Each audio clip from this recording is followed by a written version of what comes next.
Before we begin, one warning. This timeline does not end where you think it ends, and the person who saves the Potters is not a hero.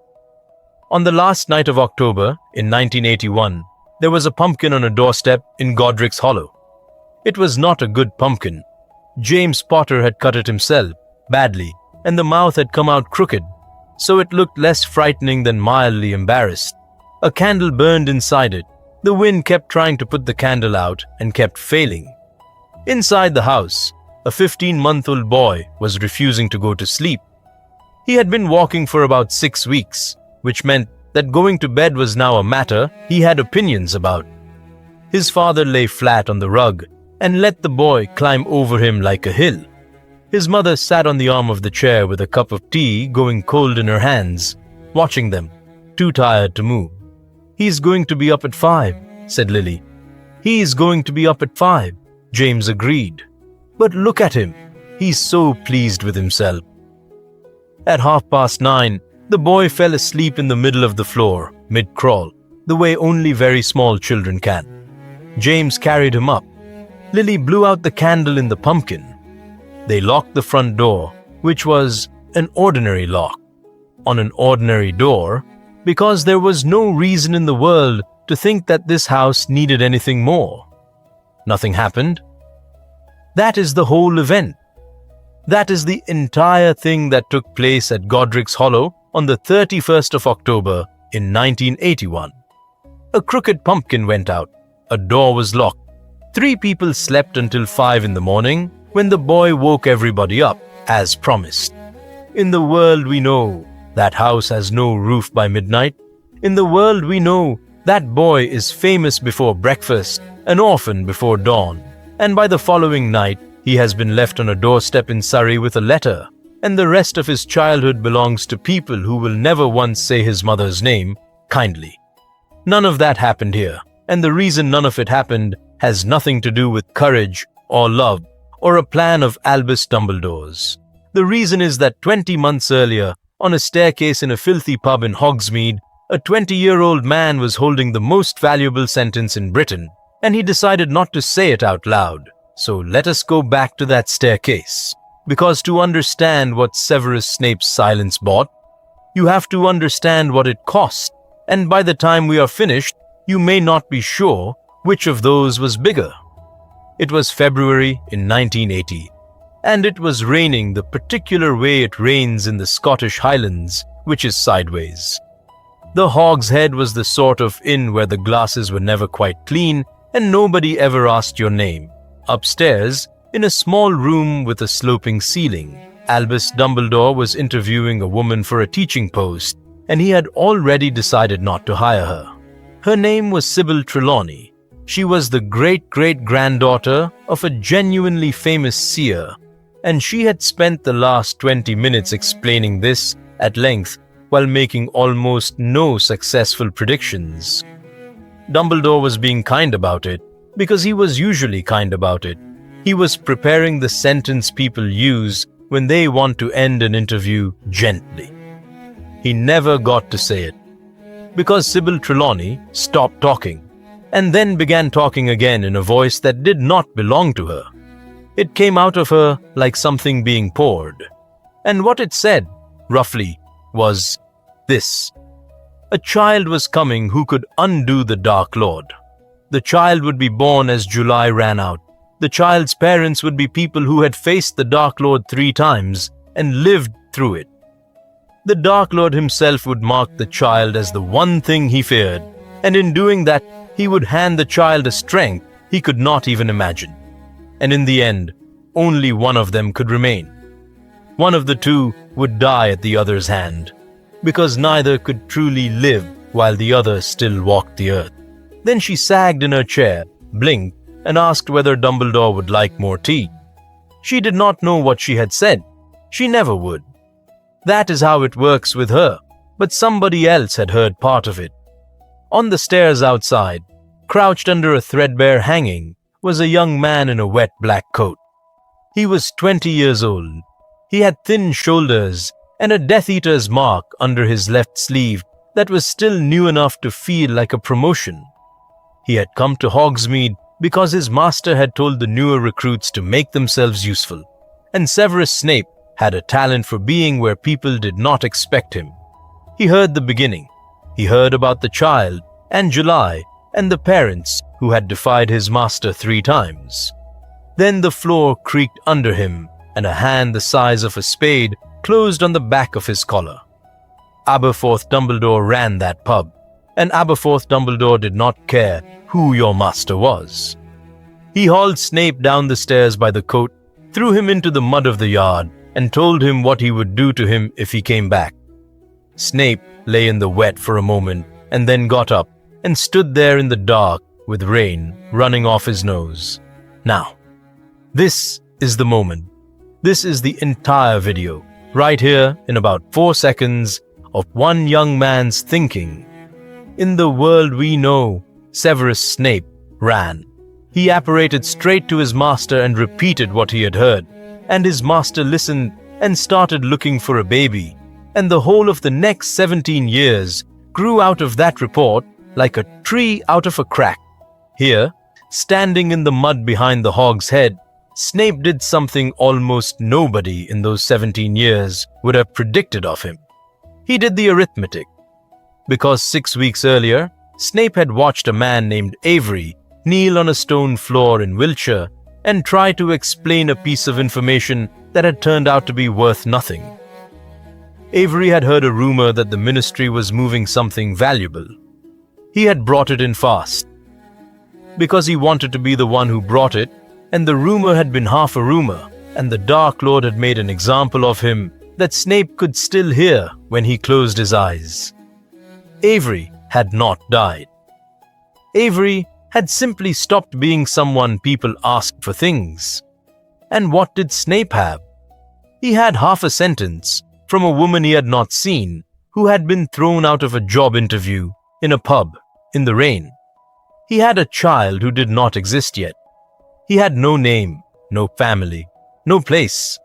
He had the words, "As July runs out in a February." He could not answer a single question his master would ask. When? Which family? How do you know she was not simply drunk? Snape stood in the mud and imagined kneeling on that floor and saying, "I heard half of it, my lord, before the barman put me out."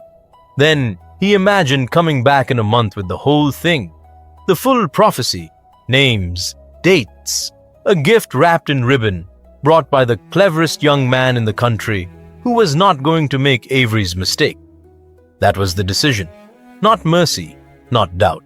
Vanity and fear in exactly equal measure. He would wait until he had it all.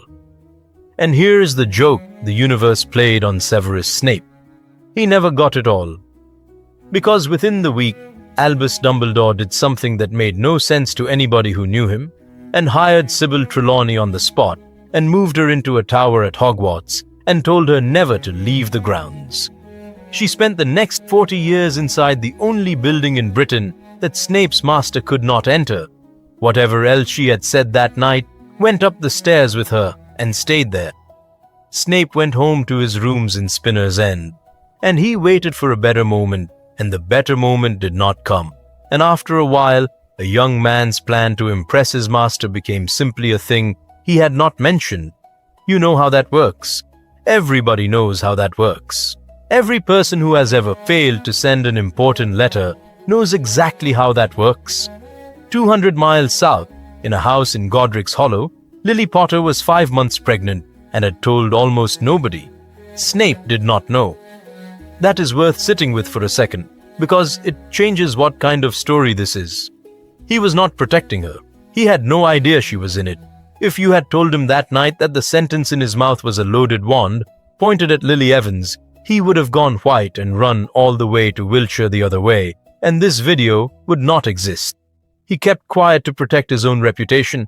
That is the hinge the next 14 years turn on. Not a good man's sacrifice, a frightened man's calculation, made for the wrong reasons about the wrong thing. And upstairs at Hogwarts, in an office full of instruments nobody else could read, Albus Dumbledore now had a problem that would not let him sleep for the rest of his life. He had a prophecy.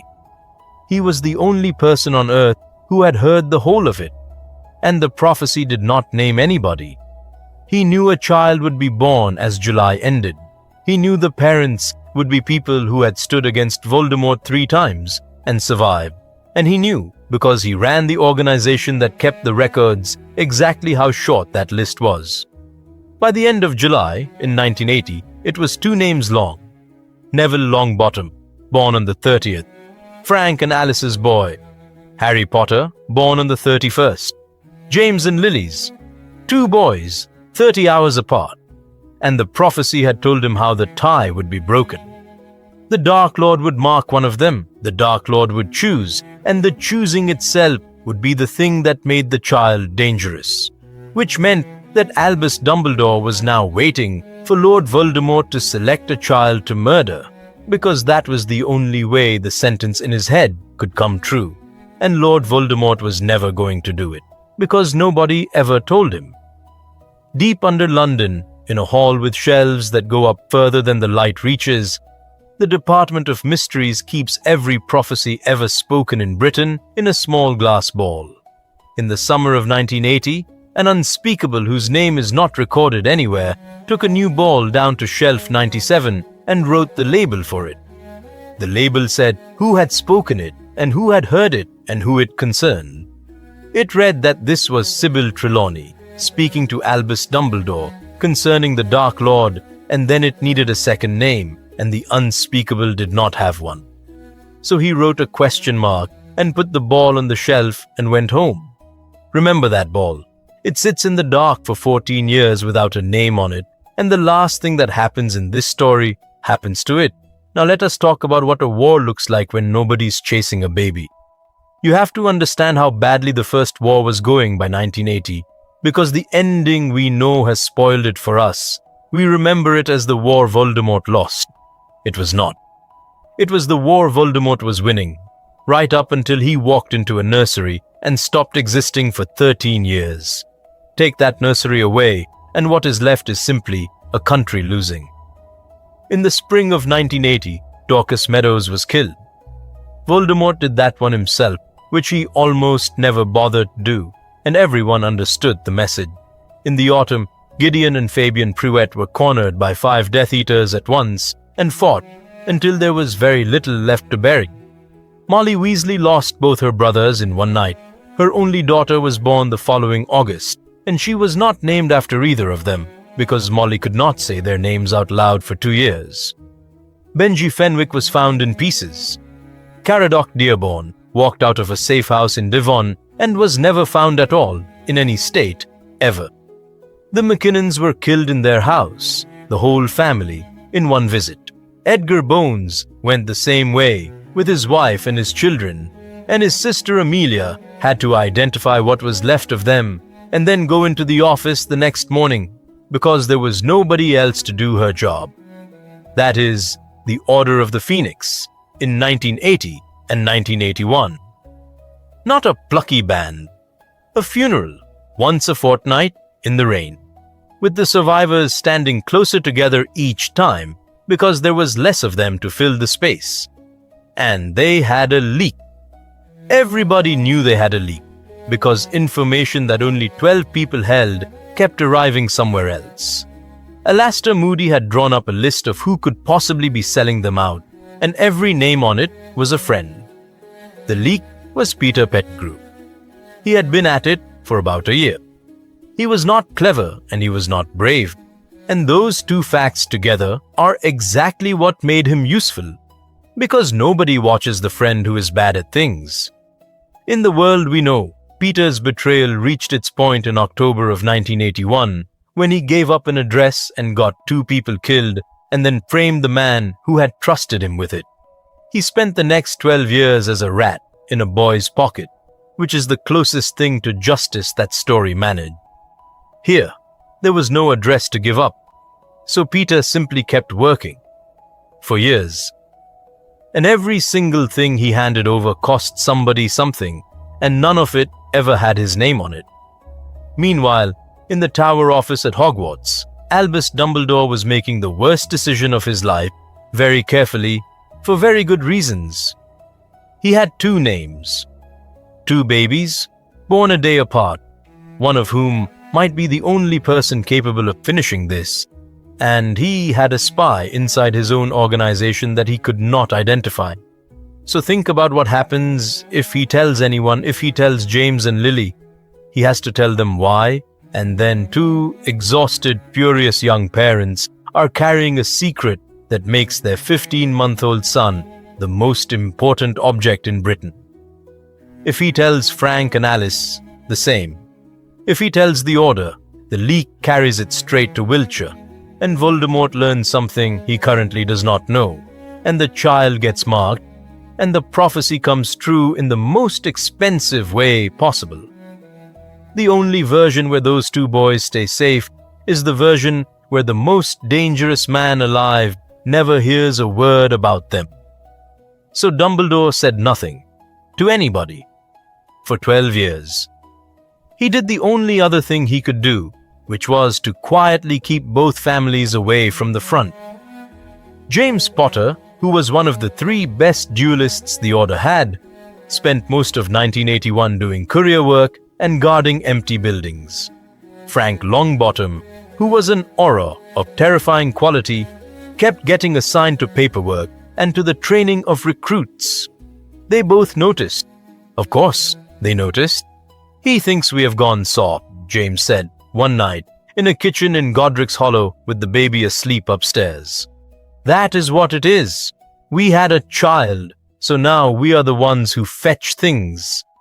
"Then ask him," said Sirius Black, who was sitting on the counter eating somebody else's dinner. "I did ask him." And he looked at me," said James. "The way he looks at you when the answer is no, and there is a reason, and you are never going to hear it." Sirius laughed. He should not have laughed.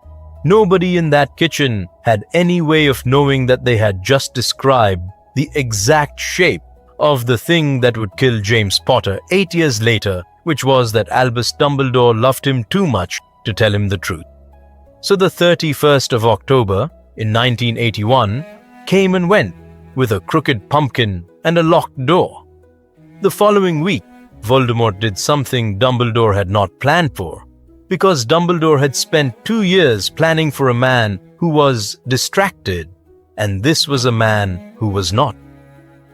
He went for the ministry, not with an army. Voldemort was never crude. He went for it the way you take a house from the inside, one room at a time, and it took him 11 months, and almost nobody realized it was happening until it had happened. It started with the Imperious Curse and the Honors List. In the First War, the Ministry's problem was never that it was outgunned. Its problem was that it could not tell who was on which side, and it was so frightened of looking weak that it kept promoting people who seemed calm. Calm, in 1982, mostly meant already bought. By February, the Department of Magical Transportation was answering to 2 masters. By March, half the flu network was being monitored and the wrong half. In April, the Auror Office asked for emergency powers to detain suspects without trial, and Bartemius Crouch Sr., who genuinely hated Voldemort and genuinely could not see 3 steps in front of himself, pushed those powers through personally. That was the door coming off the hinges. Crouch built a machine for locking people up quickly with no evidence, and then, 9 weeks later, other people got the keys. In June, the Minister for Magic, Millicent Bagnull, walked out of a Wizengamot session, stepped into her own fireplace, and arrived somewhere that was not her office. They found her 3 days later in a field in Kent. The official cause of death was recorded as a heart failure, which was true in the narrowest possible sense. Her successor was chosen inside a week by a Wizengamot that was now about 1/3 imperious, 1/3 terrified, and 1/3 genuinely of the opinion that a firm hand was overdue. His name was Pius Thicknesser. He was a competent, mild, unremarkable man who had never in his life been the most interesting person in a room. And for the next 12 years he signed everything that was put in front of him, in his own handwriting, with his own hand, and slept soundly because there was nobody at home behind his eyes. Voldemort never took the office. He never gave a speech. There was no announcement, no flag, no day you could point to. That is the part people always get wrong about how countries fall. Britain simply woke up over the course of a year and found that the forms had changed. Bartemius Crouch Sr. was arrested in August under his own legislation and sent to Azkaban without a trial under his own procedure. He lasted 4 months. His son Bartemius, who had been a Death Eater since he was 18 and had never once been suspected, was in the room when the paperwork was signed and asked to be allowed to carry it. And then, in September of 1982, the regime made the only move that actually mattered. They sent word to Azkaban. Azkaban was never guarded by people. It was guarded by Dementors. And Dementors have no politics, no loyalty, and no memory. They stay where the food is. In the world, we know they eventually walked away from the ministry anyway, years later, and everybody acted surprised, and nobody should have been. Here, they were offered better terms 14 years earlier, by someone who understood exactly what they wanted, and they took them in a single night. Every prisoner Voldemort wanted released walked out of Azkaban that week. Antonin Dolohov, Bellatrix Lestrange, who had been picked up in a raid in Nocturne Alley the previous winter and had spent 8 months in a cell singing, and who came out of it worse. The Carrows, Augustus Rookwood. And every cell they emptied was refilled by the end of the year, with aurors, with journalists, with a whole floor of the Muggle liaison office, and with anybody whose paperwork had gone missing. There is one thing the new regime could not do, and one thing only. It could not touch Hogwarts, because the wards of that castle answer to whoever is headmaster, and the headmaster was Albus Dumbledore, and Voldemort had been frightened of Albus Dumbledore since he was 16 years old, and has never once, in any timeline, in any circumstance, been willing to walk up that drive and test it. So he did not.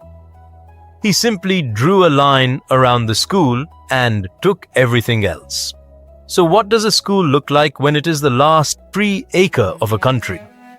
It looks crowded. By the spring of 1983, Hogwarts had 410 students and something over 200 people who were not students at all. Families arrived at night in 2s and 3s, up through the forest with Rubeus Hagrid walking ahead of them, holding a lantern and looking in the dark, roughly the size of a shed. Nobody was turned away. That was Dumbledore's rule, and Minerva McGonagall enforced it while privately keeping a list of everything they were about to run out of. The unused classrooms on the 4th floor became bedrooms. The greenhouses stopped growing teaching specimens and started growing food. Arthur Weasley, who had been quietly removed from his ministry post in the 2nd week of the Purge, and had walked his family out of their house in Devon with 9 hours to spare, turned out to be the single most useful adult in the castle, because Arthur Weasley could mend absolutely anything with absolutely nothing. Molly Weasley took over the running of the kitchens with the house elves, who were baffled by her and adored her. Their children grew up there. Bill was 12 and already a student. Charlie was 10. Percy was 6. The twins were 4. Ronald was 3. And Ginevra was 1 year old and learning to walk on a stone floor in a corridor that had been standing for 9 centuries. Lily Potter, who had been the best charm student of her year and never got to do anything with it, spent that spring on the walls, literally on them. She worked alongside Phileas Flitwick, laying new layers into the ancient wards, and she was good enough at it that within 2 years, the two of them were the only people who fully understood the castle's outer defenses. James Potter was not in the castle much. James was out. Because the Order of the Phoenix did not stop. It got smaller and meaner and much better at hiding. And in the winter of 1982, with the ministry gone and the funerals coming faster, Alastor Moody finally lost patience and did the thing he had been putting off for 2 years. He hunted the leak. There were 19 people left in the Order who had access to operational information. Moody wrote all 19 names on a piece of parchment, and then he did something that made him extremely unpopular. He told Dumbledore he would be running the hunt without telling Dumbledore how. If it is one of 19, Moody said, then It might be you." Dumbledore looked at him for a long moment and then said that this was the most sensible thing anyone had said to him in a year and left the room. Moody's method was simple and cruel. He took 3 people he could not rule out, and he gave each of them a different piece of urgent, plausible, completely invented information. And then he waited to see which invention got attacked. He gave Sirius Black a warehouse in Bristol. He gave Remus Lupin a family of Muggle bonds hiding in Aberdeen. He gave Peter Pettigrew a name. He told Peter that the Order had turned a Death Eater, that the man was going to be pulled out through a cottage near Selkirk on the 4th of January, and that Peter was not to breathe a word of it.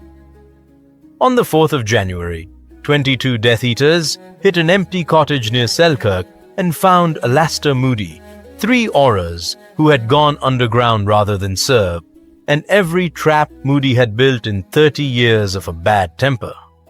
The Order lost nobody that night. The regime lost 6, and one of the 6 was taken alive. And Peter Pettigrew, standing in the front room of a rented farmhouse in the Yorkshire Dales 2 days later, with everybody looking at him, did exactly what you would expect a frightened man to do. He tried to hand them someone else. "It was Aberdeen," Peter said. "It has to have been Aberdeen. Remus, you had Aberdeen, and nobody hit Aberdeen, did they? Nobody hit Bristol either. Nobody hit anything except the one that was a trap. And that means someone knew it was a trap.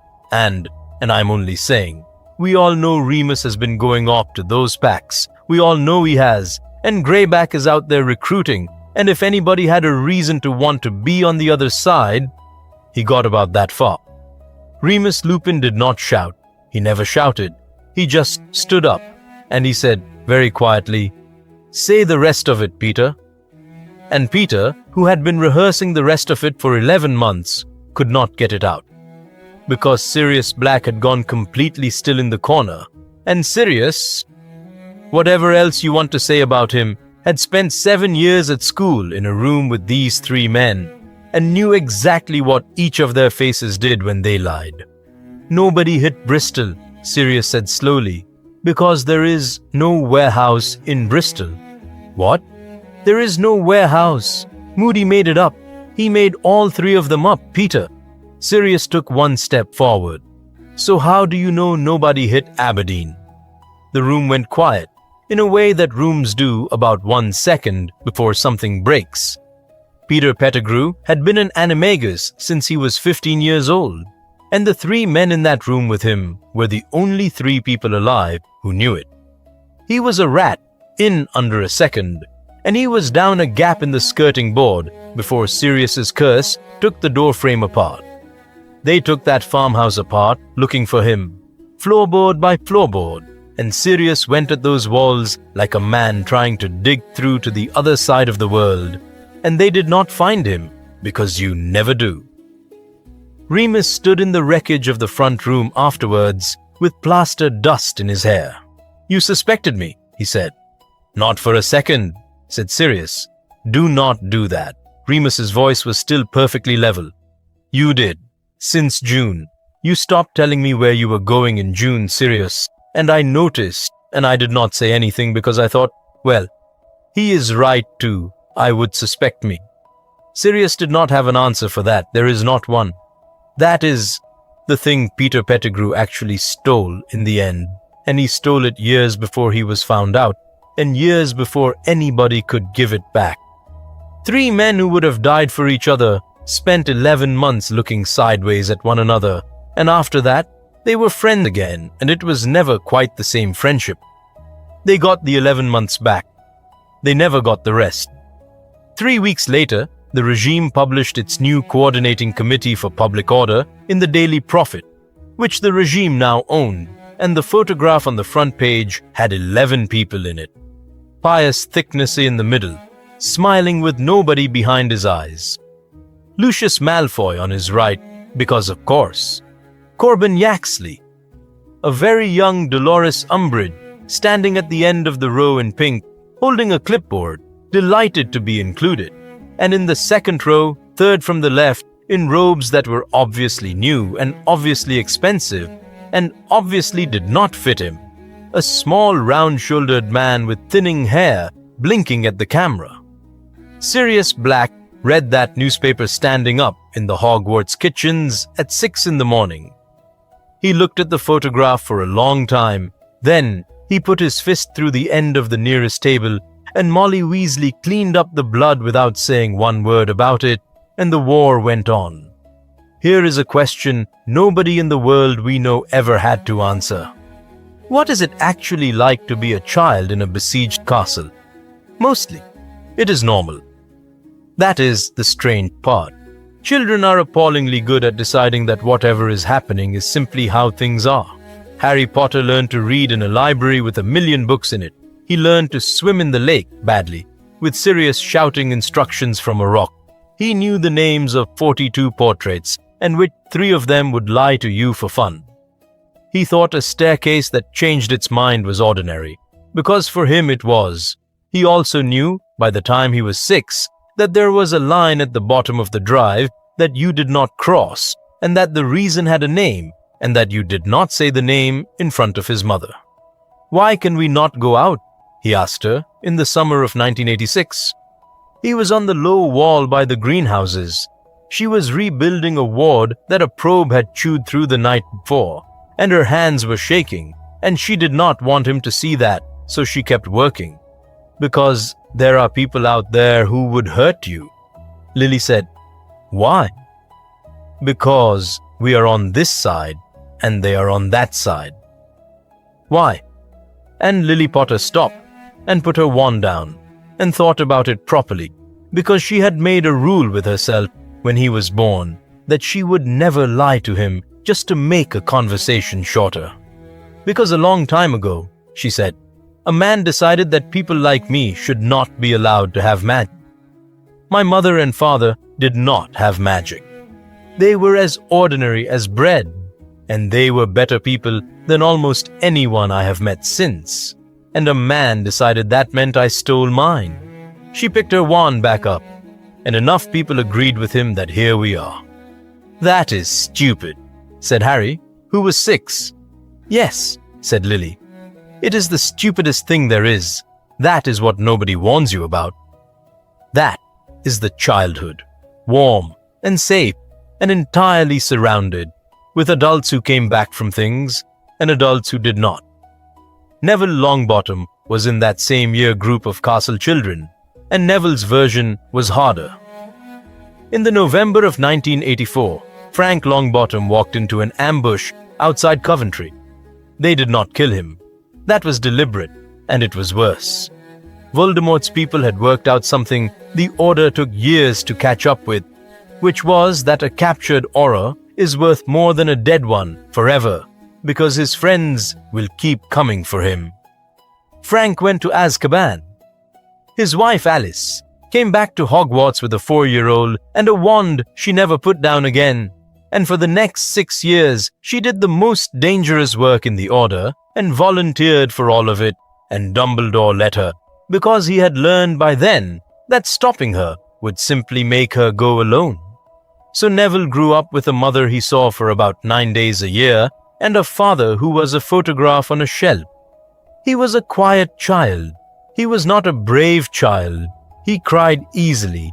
He apologized constantly, and he was frightened of the moving staircases until he was 9.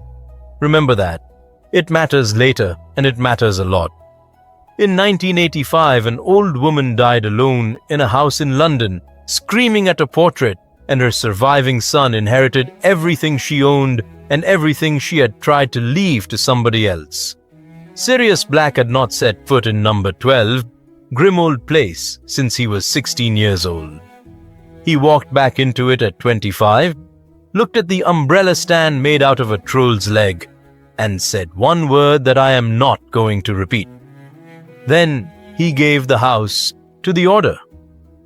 It was, whatever he felt about it, perfect, ancient, protected, invisible from the street, and belonging to a family so thoroughly on the other side that nobody would ever think to look. They put the Fidelius charm on it in the autumn of 1985, and this time there was no clever switch, No last-minute change of plan, no cleverness at all. Sirius Black held the secret himself, and he held it for the rest of his life, and it never once leaked. There was one problem with the house, and the problem was extremely old and about 3 feet tall. Kreacher had served the House of Black for so long that he had stopped distinguishing between the family and the furniture. He hated Sirius.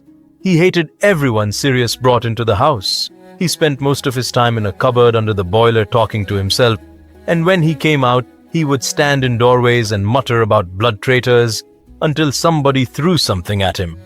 Nobody paid him any attention at all. For 5 years, nobody paid Kreacher the smallest scrap of attention.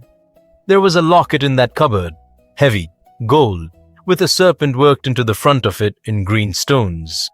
He had been trying to destroy it since 1979, on the last order his young master ever gave him, and he had not managed it, and it was killing him slowly, the way an impossible order does to an elf. He would have told anyone who asked. Nobody asked for 5 years. Hold on to that because we are coming back for it. Meanwhile, on the other side of the line, the winning side was busy building a country. It was not at first an especially violent country. This is the thing that makes it frightening. There were no burning villages in 1986. There were forms. The Muggle Liaison Office was renamed the Office of Muggle Containment and moved into a bigger suite. The Muggle Prime Minister continued to receive quarterly briefings from a very polite man he found slightly hard to remember afterwards. Muggle Britain went about its decade with no idea whatsoever, which is exactly how Voldemort wanted it, because a secret empire has no borders to defend. And in the autumn of 1987, the committee published a document called the Register of Undeclared Bloodlines and put a young woman named Dolores Umbridge in charge of maintaining it. She was 22 years old. She was thrilled. She had a hand-carved sign made for her door and a set of kitten-patterned notepaper, and she personally wrote, over the following 6 years, 11,400 letters that began with the words, "Dear Madam or Sir, our records indicate an irregularity." Nobody Dolores Umbridge wrote to was ever hurt by Dolores Umbridge. She never lifted her wand at a single one of them. She simply established, in beautiful handwriting, where they lived. The children of the winning side went to a new school. Hogwarts had been declared an unlicensed institution in 1983, which caused precisely no practical difficulty since the regime could not get near it, so they built their own in a requisitioned manner in Hampshire and staffed it with people they trusted. Amicus Carrow ran it. His sister Alecto taught the younger years. Its curriculum was 2/3 ordinary magic and 1/3 something else. Draco Malfoy started there in September of 1991 at 11, and he was very good at it, and he was very lonely, and both of those things were carefully arranged by his father. And where, in all of this, was Severus Snape? He was doing extremely well. By 1987, he was the most valuable brewer in Britain.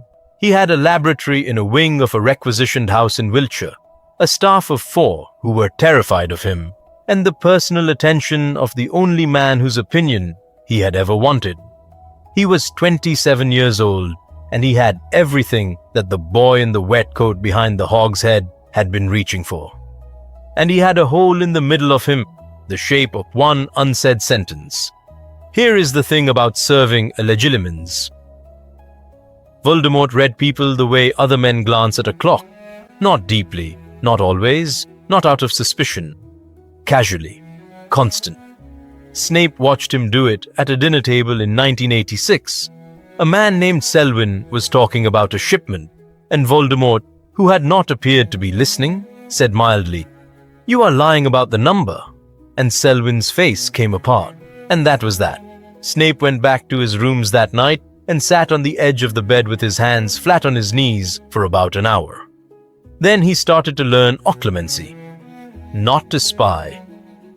Not for Dumbledore, whom he despised, and who at that point had no idea Severus Snape existed as anything other than a name on Moody's list of the enemy. He learned it entirely alone, out of books he had to steal, over 4 years of nightly practice that gave him headaches so bad he vomited. For exactly one reason: because there was a February night in 1980 in the back of his mind, and if his master ever found it, he was dead. That is the shape of Severus Snape in this timeline.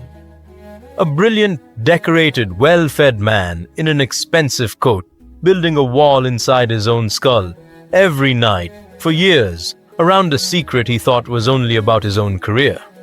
He had no idea he was protecting anyone. He would have been appalled to learn he was. In the last week of February, in 1988, the Order of the Phoenix got hold of a list. It came from a clerk in the Commission's filing office, a nervous man in his 50s who had been passing them small things for 8 months and had never asked for anything in return. The list had 26 names on it.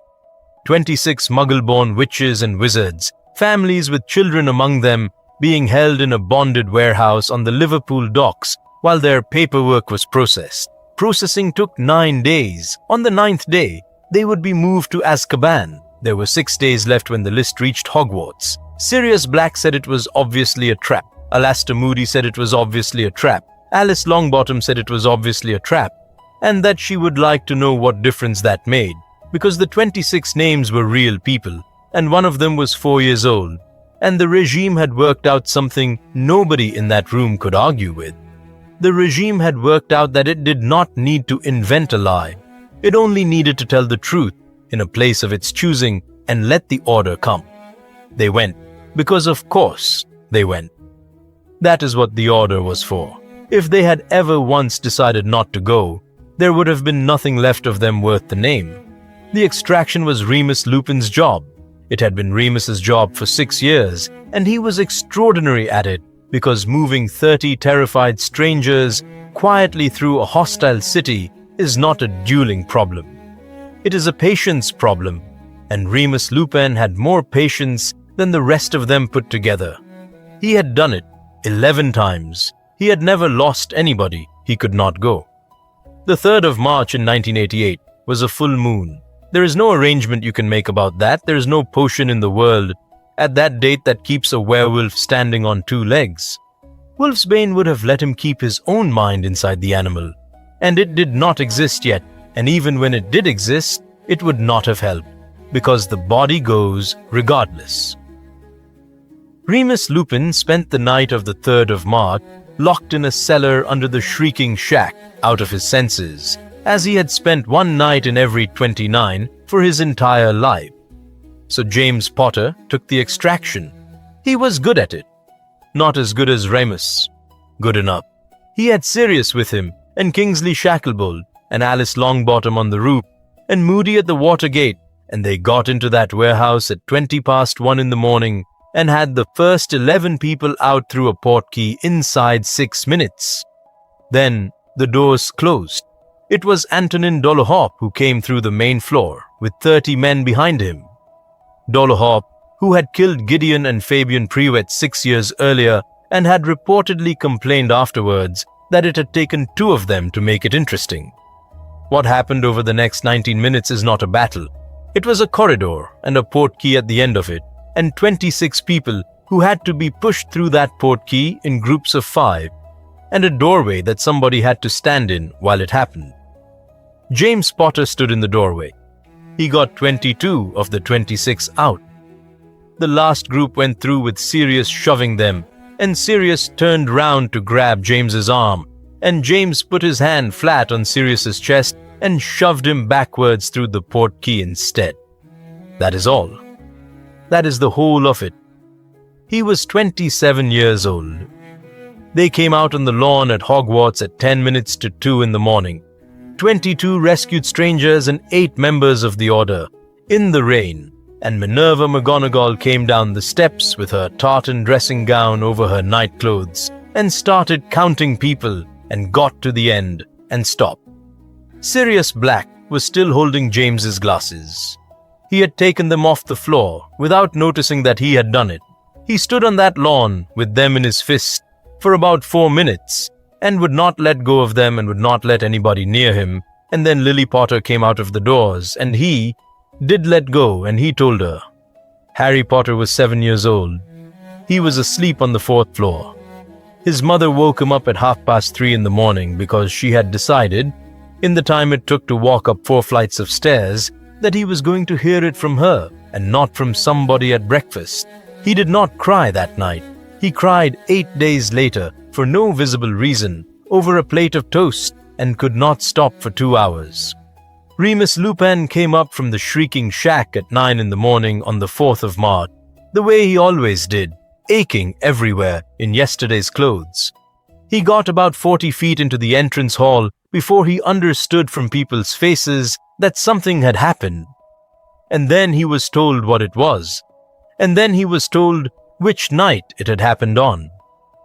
He did not say anything at all. He went and sat on the steps outside for most of the day. Sirius came and sat next to him eventually and said, "There was nothing you could have done." "I know that." "Remus, there was no version of the 3rd of March where you were in that warehouse." "I know that too," said Remus. "That is what is wrong with it. Nobody blamed Remus Lupin. That was never the problem. The problem is that for 24 years he had been carrying a night a month that was not his fault and not his choice and not survivable by trying harder, and this was the first time it had cost him a person he loved, and there was no one to be angry at, so he simply carried that as well. Now I want you to notice something about that raid, because it is the quiet center of this whole story. Peter Pettigrew did not plan that trap. Peter Pettigrew never planned anything in his life. What Peter had done 11 months earlier was mention to Yaxley's office that the Order seemed to be getting good information out of the Commission's filing rooms. That is all. One sentence from a man trying to be useful about a thing he had noticed. The regime worked out the rest. They found the nervous clerk, and they did not arrest him because an identified leak is an asset. They fed him a real list of real people at a real address, and they waited 6 days and they got James Potter. The clerk was arrested in the summer. He had no idea, right to the end, that he had been the bait. He thought he had saved 22 people, and in the way that matters most, he had. And in the Tower office, Albus Dumbledore had a conversation with himself that he never repeated to anybody. For 18 months after that, February in the Hog's Head, he had kept James Potter off the front line. Then the war got worse, and the Order got smaller, and by 1984 there was no such thing as an off-the-front line, and Dumbledore had needed every wand he had, and he had let James go back to work like everybody else. He had never told him why. He had never told him there was a prophecy, or that his son might be the subject of it, or that the reason his son was still alive and unmarked at 7 years old was that Lord Voldemort had never heard a word about him. If he had told him, James Potter would have gone into that warehouse anyway. Dumbledore knew that. He knew it completely. It is not even a difficult question.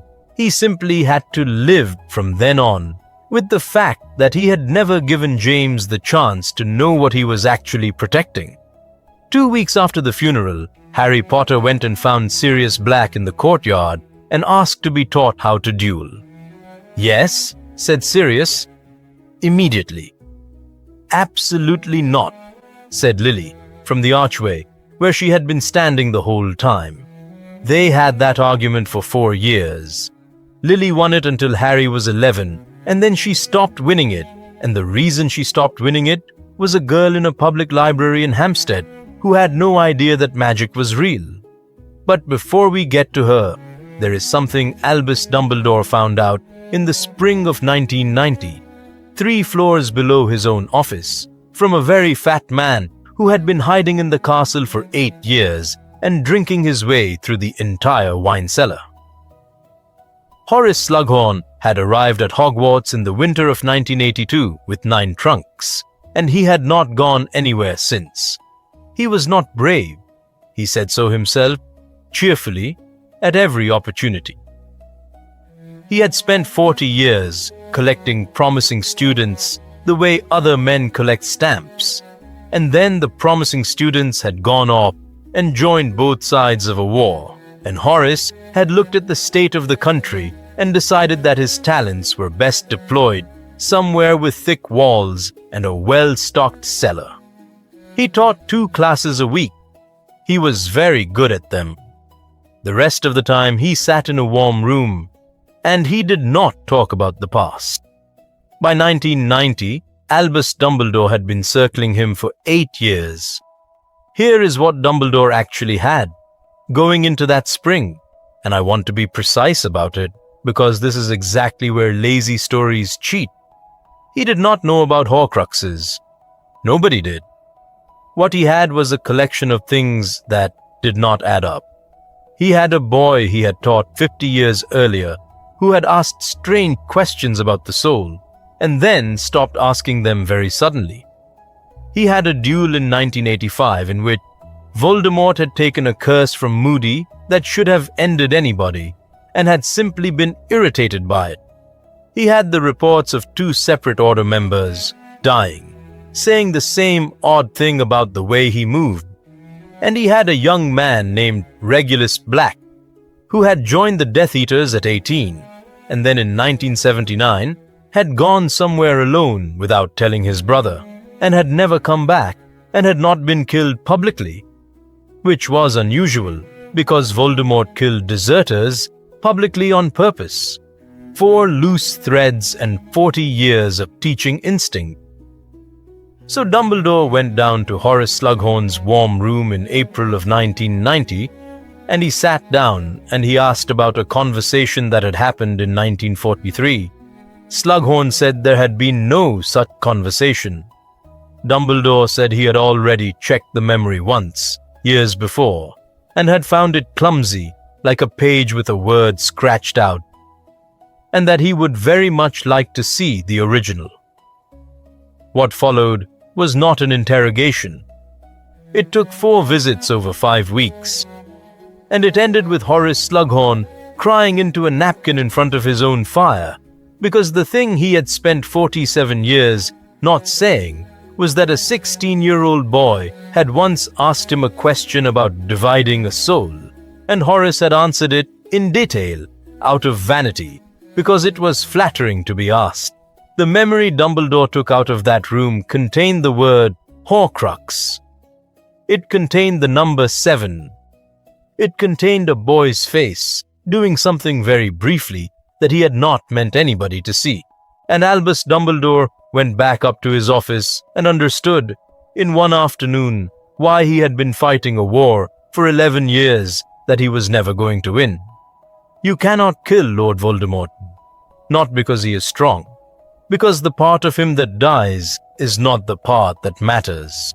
Destroy the body and the rest simply waits somewhere in an object, patient as a stone, until someone or something puts it back, which meant that everything the Order had done since 1979, every raid, every death, every child pulled out of a warehouse, had been holding a line in front of an enemy that could not be reached at all. He did not tell anybody, obviously. He had a spy problem in 1982 and he had a spy problem in 1990. He told 2 people eventually, and only because he needed hands. He told Minerva McGonagall, who went grey in the face and then asked what she could do, and in the June of 1990, he went to London, to a house nobody could see, and he asked Sirius Black a question about his brother. "Regulus?" said Sirius. He got in over his head and they killed him. That is the whole story. He was 16 when he signed up, and he was 19 when he stopped being a person, and I have not got anything else for you. Where did he go the last time? How would I know? I had not spoken to him in 3 years. Did anybody see him leave? And Sirius Black stopped and looked up and said, "The elf." They found Creature in the cupboard under the boiler. He would not come out. He would not answer Sirius, because Sirius was a blood traitor and a disgrace, and had been calling him vermin for 5 years. So Albus Dumbledore sat down on the floor of a filthy corridor in his enormous robes at the age of 109 and asked a house elf politely whether he had ever been given an order he could not carry out. Creature made a sound that a person in that house had not heard in 11 years. He had taken his young master to a cave on the coast.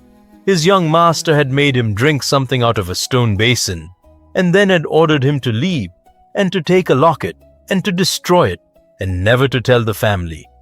Creature had left. Creature had gone home. Creature had been holding a hammer to that locket for 11 years, and the locket had not so much as scratched, and the order had not gone away, because orders do not go away, and there had been nobody at all to tell. He brought it out of the cupboard wrapped in a pillowcase. It was heavy and gold, and there was a serpent on the front of it worked in green stones, and when Dumbledore held it, the instruments in his pocket that he had brought for exactly this purpose began to behave in a way that made Minerva McGonagall step backwards. That was the first one, the proof. Sirius Black went and sat on the stairs for a long time after that, holding a picture of a boy who had died at 19, doing the single bravest thing anybody in that entire war had done, alone, for nothing, and telling nobody. He was trying to bring it here, Sirius said later, to a house with nobody in it but an elf, because there was nowhere else, because he could not come to me. Nobody in the room had an answer for that either, and here is the part that mattered strategically, and it was very bad news. They had one. Dumbledore was reasonably sure there were 7, or at least that 7 had been the intention. He had a locket in a box, and a hypothesis about a ring in a shack in Little Hangleton, which he had begun to be extremely interested in for reasons that were about to nearly kill him. He had a suspicion about a diary that had passed through the hands of Lucius Malfoy, which was as good as saying it was inside the Malfoy vault at Gringotts, which was as good as saying it was on the moon. And they had no way to destroy any of them. Ordinary magic does not touch these objects. They discovered that over 4 months of trying. Fire does not do it. Curses do not do it. 2 things in the world do it. Fiend fire, which is a cursed fire that obeys nobody and would have taken the castle and everybody in it, and the venom of a basilisk.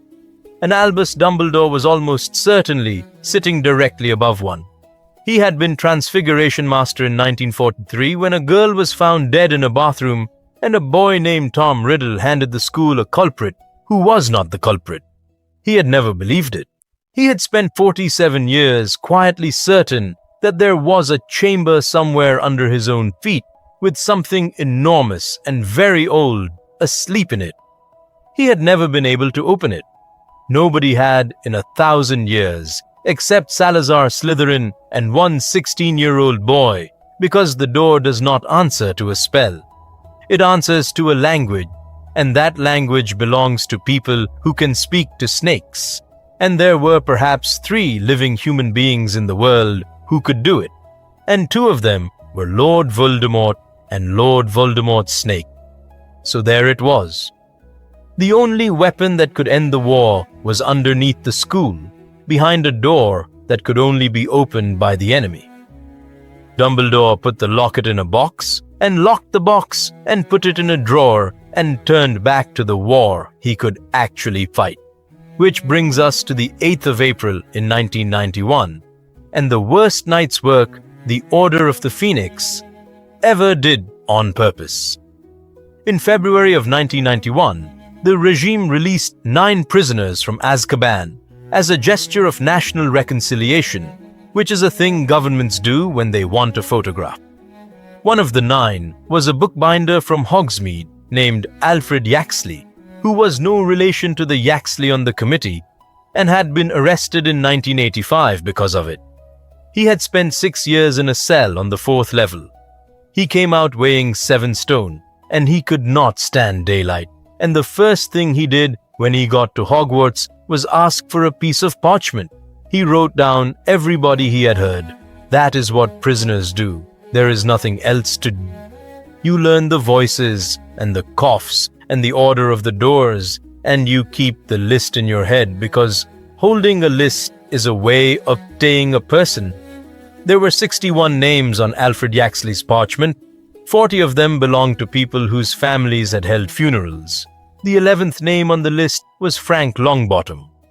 Alice Longbottom read that parchment in the entrance hall standing up, the way people read things they cannot sit down for. Then she went to see Dumbledore, and Dumbledore said no. He was right to say no, and I want to be fair to him about it. Azkaban is a fortress on a rock in the North Sea, garrisoned since 1982, guarded by several hundred creatures that feed on hope, and commanded since 1986 by Bellatrix Lestrange, who had asked for the posting personally and had turned out to be extremely good at it. Nobody had ever broken into Azkaban. The order had 23 people. Alice said she was going anyway.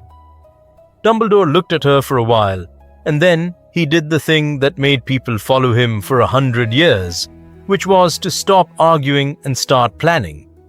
He could not go himself. That was the whole problem in one sentence.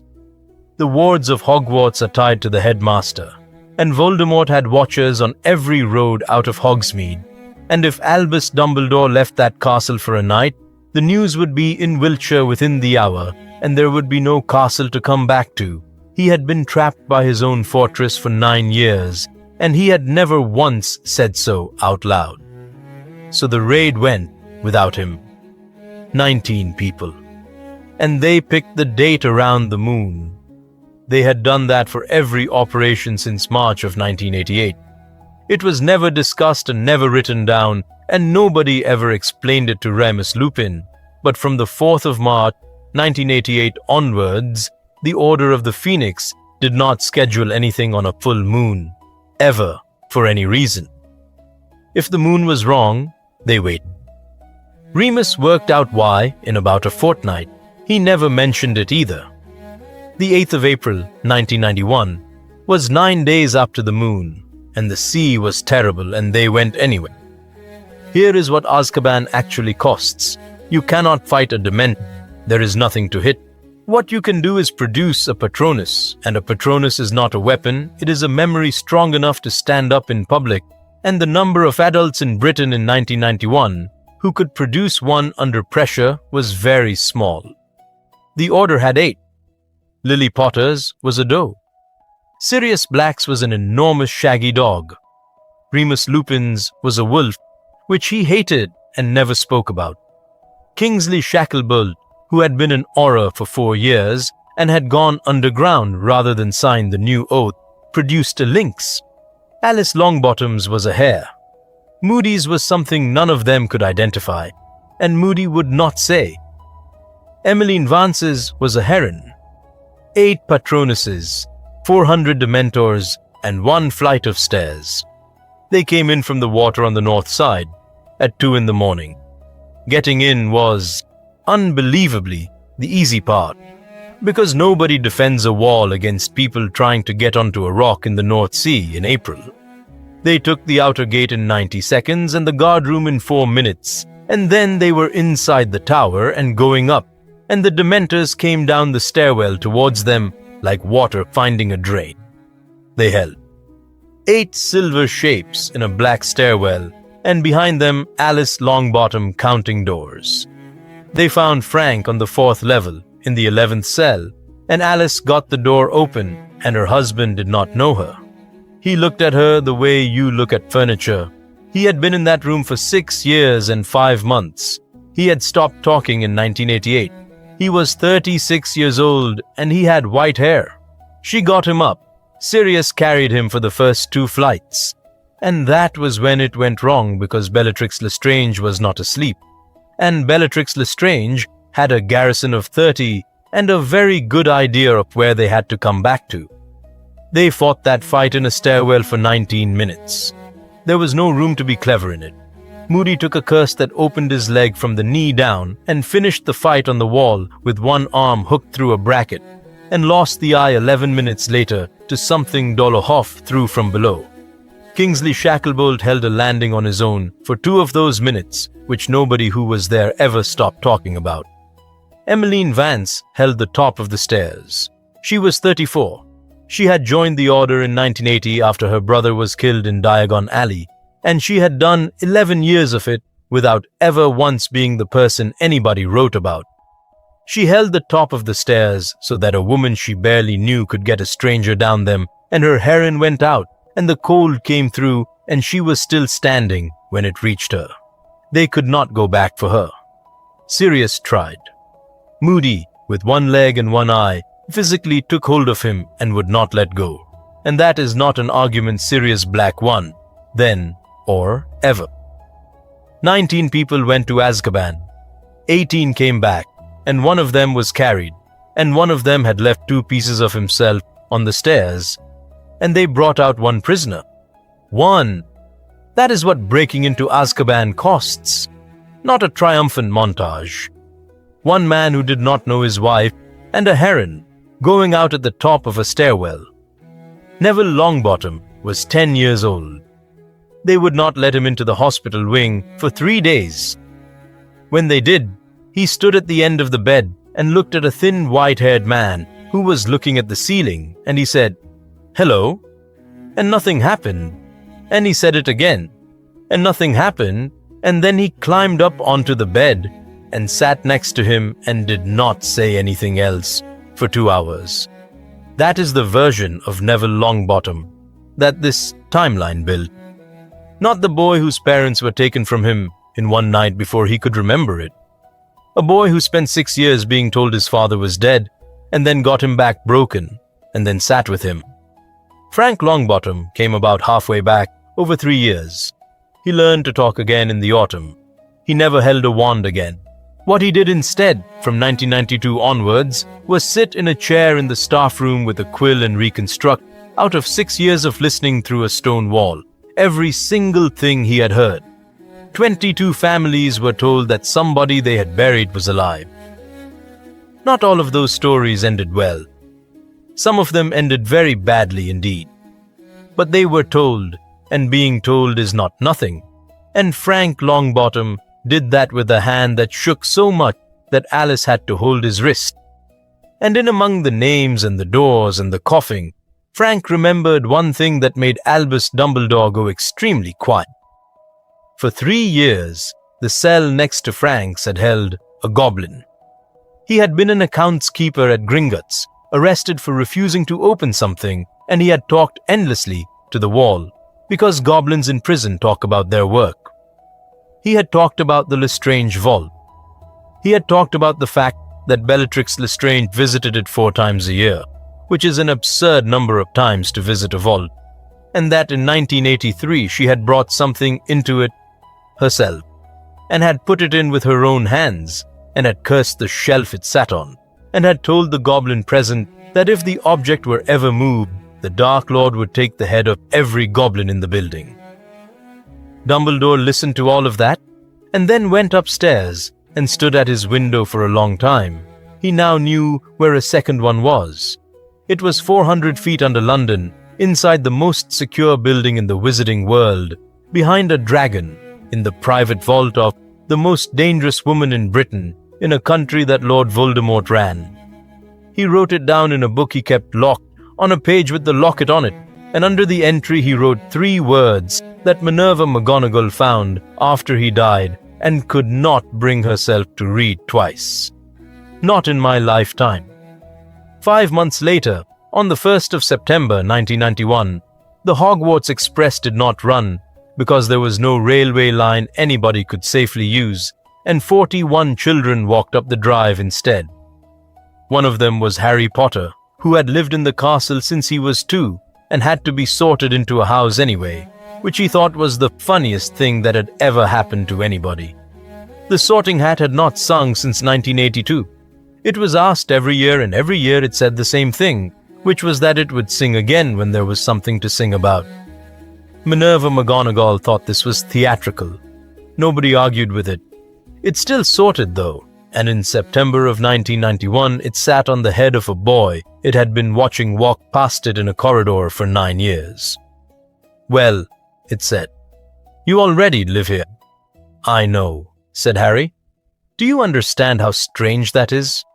I have put 11,000 children into 4 houses, and not one of them had already decided which staircase was theirs.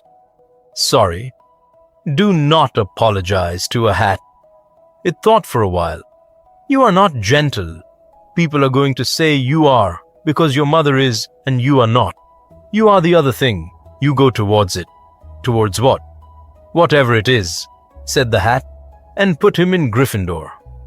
Ronald Weasley went into Gryffindor after a 9-second argument that Ron won. Neville Longbottom sat under the hat for 4 minutes, which was the longest of the night, and came out of it looking as though somebody had told him a secret and would not say what. There were 41 of them in that year group in a castle built for 1,000. 26 had grown up inside the walls. 9 were from families that had come in over the last 4 years. 6 had been fetched. Fetching is what I want to talk about, because it is the thing that this timeline has instead of a train.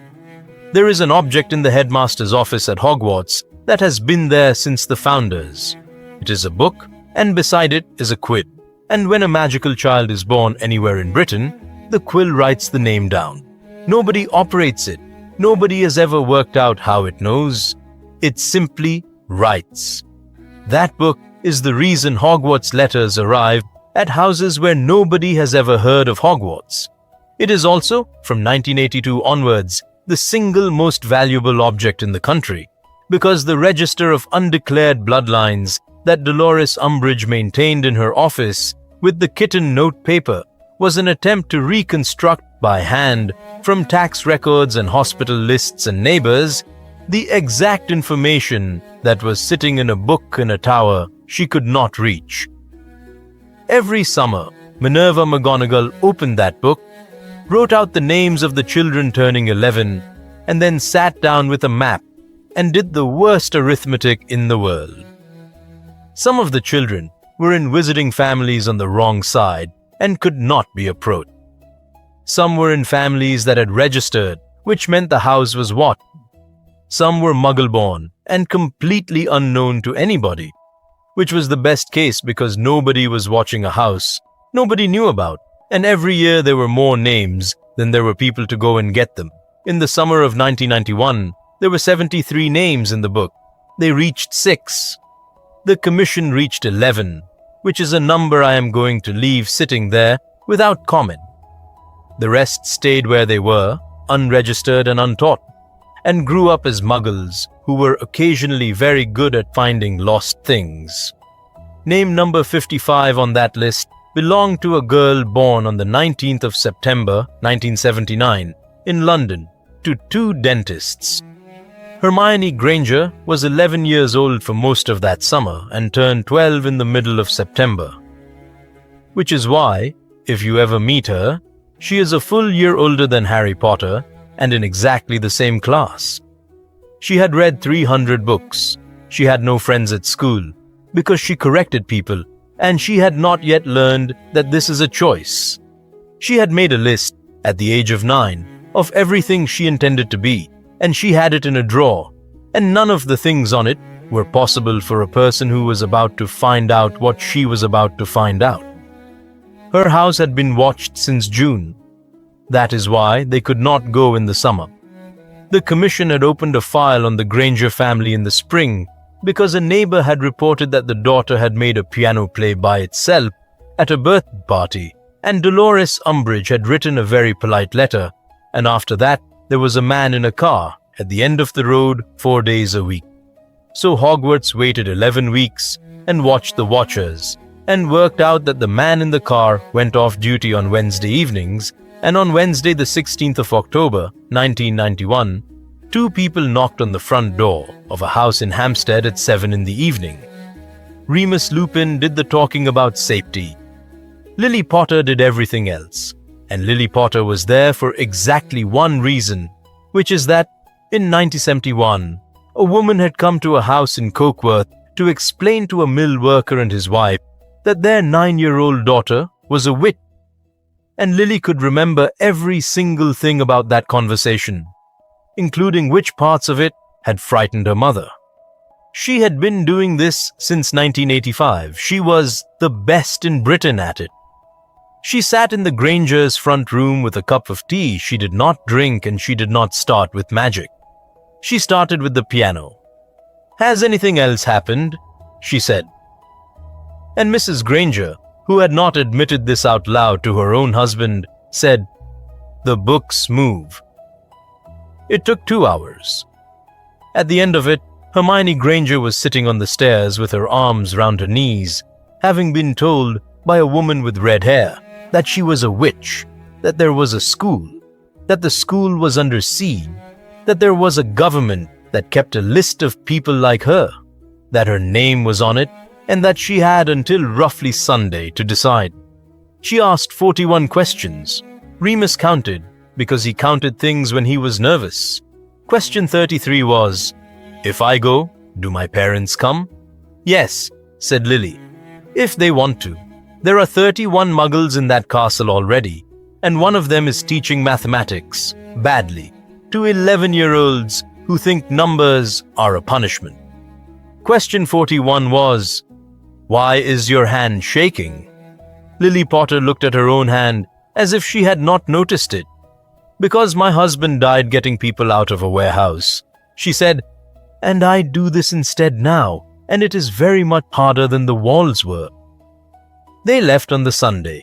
The Grangers packed 2 suitcases and a photograph album, and Dr. Granger spent his first 4 days in Hogwarts looking for somewhere to plug in an electric razor, and then he adjusted, because people do. Hermione Granger walked into the library on the second day and stopped in the doorway and made a sound. She was 6 weeks behind an entire year group. She caught up by Christmas and was ahead by February. And she did it because she was frightened, and because she had worked out something the castle-born children had never had to think about, which is that knowing things is the only kind of power a 12-year-old actually has. And in among the coursework, she started reading something nobody had assigned. She read the school's own records, 900 years of them, the boring ones, the ledgers and the incident books and the maintenance reports, because she wanted to know where she was living, and because there were 400 years of it that nobody had opened since it was written. She was not looking for anything. Remember that. Nobody sent her. That matters when we get to what she found. That was Harry Potter's first year. It was, by the standards of everybody in this story, a good one. He was 11. He had a best friend he had known since they could both walk. He had a mother who came to breakfast, and once a fortnight, Sirius Black took him out to a courtyard and taught him to duel properly, while Lily watched from a window and no longer said anything about it. Then came the summer of 1992, and Albus Dumbledore did the stupidest thing he ever did in his life, and I want to be careful about how I tell you this, because it is very easy to tell it as a mistake. And it was not a mistake. It was a wound reopening after 70 years. He went to Little Hangleton. He went alone in July, and he did not tell McGonagall where he was going, and he left the castle for the first time in 2 years, which meant the whole thing had to be done in one night, which meant he did not have the time he would normally have taken. There is a ruin in a hollow near that village. It had belonged to the family Voldemort's mother came from, and it had been empty for 50 years, and there was a ring hidden under the floor of it with a black stone in the setting. He got past the curses. There were 7 of them, and he got past all 7. And afterwards, he sat down on the broken step outside with the ring in his hand. Here is what he knew. He knew the ring was one of the objects. He knew what it was for and what it held, and how carefully he had to handle it. And he knew what was in the stone, because that stone was older than the Horcrux, older than Voldemort, older than the Ministry. It was a thing out of a story he had believed in when he was 17, in a summer he had spent with a friend who became something else, in the weeks before his sister died, in a room with 3 men shouting in it, and nobody ever able to say afterwards whose curse it had been. Albus Dumbledore was 111 years old. He had held a school full of frightened children against a war for 10 years. He had 2 Horcruxes located and no way to destroy either. A list of dead friends 4 pages long, and about 9 minutes of solitude in a hollow where nobody could see him. He put it on. He was not stupid, and he was not proud in that moment. He was old, and he was tired, and he wanted to say sorry to his sister. He got it off within about a second because the curse in it went for him immediately, and he had the presence of mind to break the stone setting with the sword he had brought for the purpose, and he destroyed the ring where he sat. That was the second one gone. 2 of 7. And the price of it was his right hand, which turned the color of old wood from the fingertips inwards and did not stop and could not be stopped. He got back to the castle before dawn and put a glove on and told nobody for 6 weeks. There was one man alive in Britain who was good enough with dark curses to slow that hand down. He was 32 years old. He had a laboratory in Wiltshire, and he had spent 12 years building a wall inside his own head around half a sentence he still believed was nothing more than a missed opportunity. On the 9th of January, 1993, at 4 in the afternoon, 11 men walked into the Hog's Head in Hogsmeade and took the barman. They had been building up to it for a year. Hogsmeade was the only wizarding village in Britain within walking distance of Hogwarts, and the regime had held it since 1983, and for 10 years the regime had been quietly losing people out of it. Children arrived at that village and did not leave it. Muggle-born families went into a cellar in that village and came out of a hillside 3 miles away. In the autumn of 1992, a fetched child was traced backwards through 4 addresses to a barrel store behind the Hog's Head, and after that, it was only a matter of time. Aberforth Dumbledore was 108 years old. He had been running people out of that cellar since the 2nd week of the occupation. He had never once told his brother he was doing it, because they had not had a conversation longer than 9 words since 1899. They took him to a room in the ministry, and Bartemius Crouch the Younger asked him about the tunnel.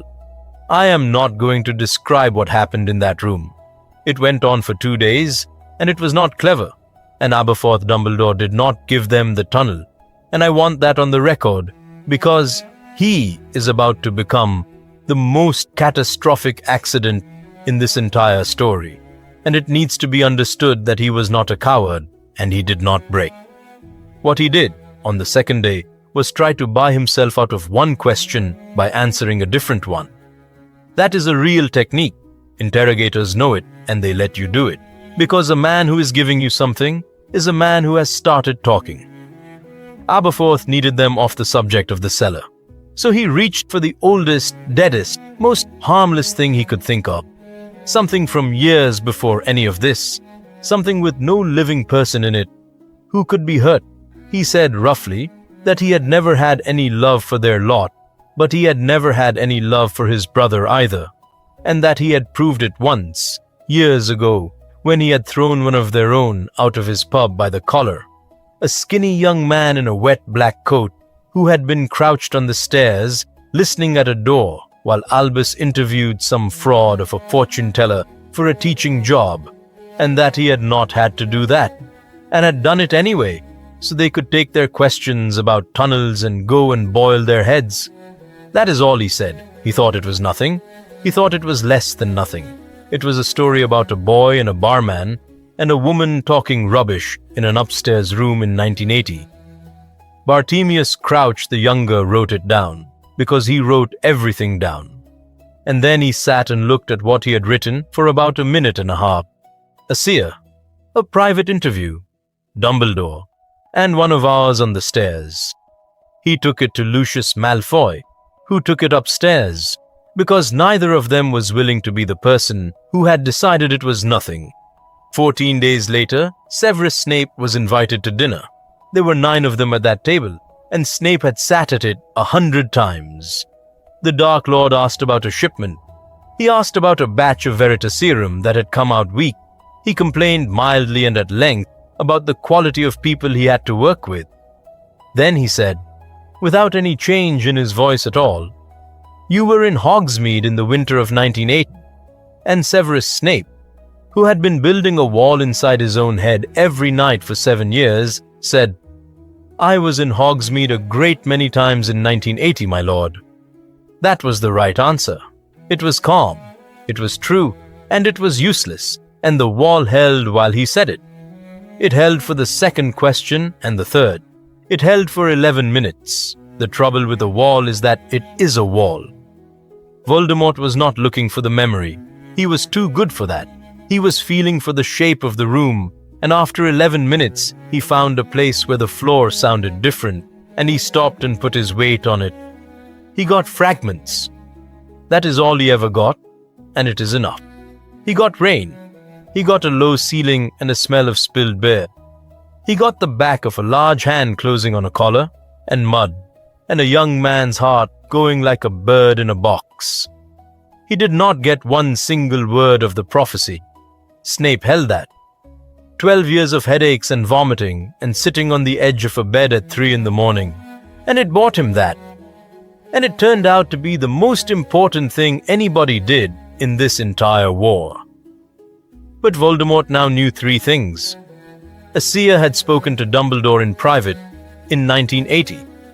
Severus Snape had been on the stairs, and Severus Snape had spent 13 years not mentioning it. He did not kill him. That is the part people get wrong about Voldemort. Killing him would have destroyed the only copy of the words. He had Snape taken downstairs to be opened properly over as many weeks as it took by people whose entire profession was patience. The man who walked him down the stairs was Avery, who had been nobody in that house for 13 years and who did not look at him once. And then he went to bed, because he was certain, and because he had never in his life had cause to think that the man he had just locked in a cellar was the most dangerous prisoner he would ever hold. Severus Snape got out on the 3rd night. He was in a building that contained his own laboratory, staffed by 4 assistants who had been trained by him, stocked with 11 years of his own work, and he had spent over a decade quietly making a small number of things that had no legitimate use whatsoever and telling nobody they existed. It is not a heroic escape. There was no duty. 2 men went to sleep who should not have, and a corridor filled with something that smelled like almonds. And a 33-year-old man walked out of the servants' entrance of a house in Wiltshire in February, with a broken left arm and no wand, because they had taken his wand, and it is 400 miles to Scotland. It took him 9 days. At 2:20 in the morning on the 2nd of March, 1993, the wards at the bottom of the Hogwarts Drive registered a single human being standing at the gate, not trying to get in. Sirius Black got there first, which was very nearly the end of the story. By the time Dumbledore came down, there were 9 wands out, and Severus Snape was on his knees in the gravel because he could no longer stand up, and Alastor Moody was saying, in an extremely reasonable voice, that they should do it now and discuss it afterwards. "He is a Death Eater," Sirius said. "He has been one since he was 19. He brews for them. He brewed the thing they used on Marlene." "I am aware," said Dumbledore. "Then what are we discussing?" And Albus Dumbledore, who had been wearing a glove on his right hand for 7 months and had that morning found the blackness above his wrist, said, "We are discussing the fact that he is the finest curse breaker of his generation, and I am dying, and I have perhaps 2 months." Nobody said anything at all for a while after that. They let him in. They took his wand, and they gave him a room with no window and a door that locked from outside, and Minerva McGonagall sat outside that door for 11 nights with her wand across her knees. And Severus Snape, who had come 400 miles for nothing, except that there was nowhere else on earth, spent his first 3 days in Hogwarts doing what he was actually for, which was standing over an old man's ruined hand for 9 hours at a stretch with 42 bottles laid out on a table, buying time in weeks. He bought a year, give or take. He said so himself flatly on the 4th day. He said the hand was already lost and the arm would follow, and the only question was how slowly, and that he could make it slow, and that he could not make it stop, and that anybody who told the headmaster otherwise was lying to him. "Thank you," said Dumbledore. "That is the first honest medical opinion I have had in 30 years. Lily Potter came to see him in the 2nd week. They had not spoken since June of 1976. 17 years. She stood in the doorway of that windowless room, and he stood up, and for a moment neither of them was a 33-year-old anything. They were two children from Cokeworth by a river. Then she said, Antonin Dolohov killed my husband in a warehouse in Liverpool in 1988. I know. He used a curse that you improved. Snape did not say anything. I want to be very clear with you about where we are, said Lily. You are here because Albus needs your hands. That is all you are. My son is 12 years old, and if you go anywhere near him, I will not warn anybody first. Do you understand me? Yes. Say it properly. I understand you, said Severus Snape. She turned to go and got as far as the corridor, and then she stopped, and she said, without turning round, You were the only friend I had until I was 11 years old. I know that too, he said. And that was the entire conversation. There was nothing else in it, and there was never going to be. This is not a story where those two get anything back. She never forgave him, not in that room and not later and not at the end, and she was not wrong not to. Now, the scene this whole thing has been walking towards. In the middle of March, Albus Dumbledore sent for him and sat him down in the office at the top of the tower and offered him tea and said, Tell me what you heard in my brother's pub. Snape said, I heard nothing of use. Severus, said Dumbledore, Lord Voldemort has spent a month tearing your mind apart to find out what you heard in my brother's pub. You have been kneeling in gravel over what you heard in my brother's pub. Kindly stop telling me it was nothing. So Snape told him. It took 11 seconds. A child was coming who could undo him, born as July ran out, to parents who had faced him 3 times and lived. That is all of it? That is all your brother allowed me to hear. And you did not tell him. Dumbledore's voice had gone very quiet. For 13 years, you did not tell him. I intended to. And there it was, out loud, for the first time in 13 years. I had half a prophecy and no name and no date and no proof. And 6 weeks earlier, I had watched him take a man apart for bringing him a rumor. I intended to go back and get the rest of it and bring him all of it at once. Snape's face did not move. You hired that woman 4 days later and put her behind these walls. I never got another chance. And after enough time had gone by, it stopped being a thing I had not done yet and became a thing I had hidden. Dumbledore sat back. You must understand, he said, that I have spent 13 years unable to account for it. For what? For why he never came. Dumbledore turned the glove on his ruined hand over slowly. I heard that prophecy in February of 1980. By August I had 2 names, 2 boys, born a day apart, both to parents who had defied him 3 times. And the prophecy told me plainly that Voldemort himself would choose between them, and that the choosing would be the making of the child. He looked up. So I waited. For 13 years, I have watched 2 boys eat their breakfast and waited for the most dangerous man alive to come and mark one of them, and he never came. And I could never work out why, and I did not dare ask a single question about it in case the asking was the thing that told him. He stopped. It was you, he said. It was you the whole time, not a plan, not a mercy, a young man's vanity and a piece of very bad luck for him, and the 2 of those together have kept 2 children alive for 13 years. Severus Snape said, Which 2 children? And Albus Dumbledore told him.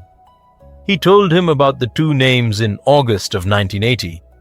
He told him what Voldemort would have done with a July birth and a family that had defied him 3 times, and how quickly he would have done it, and that he would have gone to the house himself because he always went himself for something that frightened him.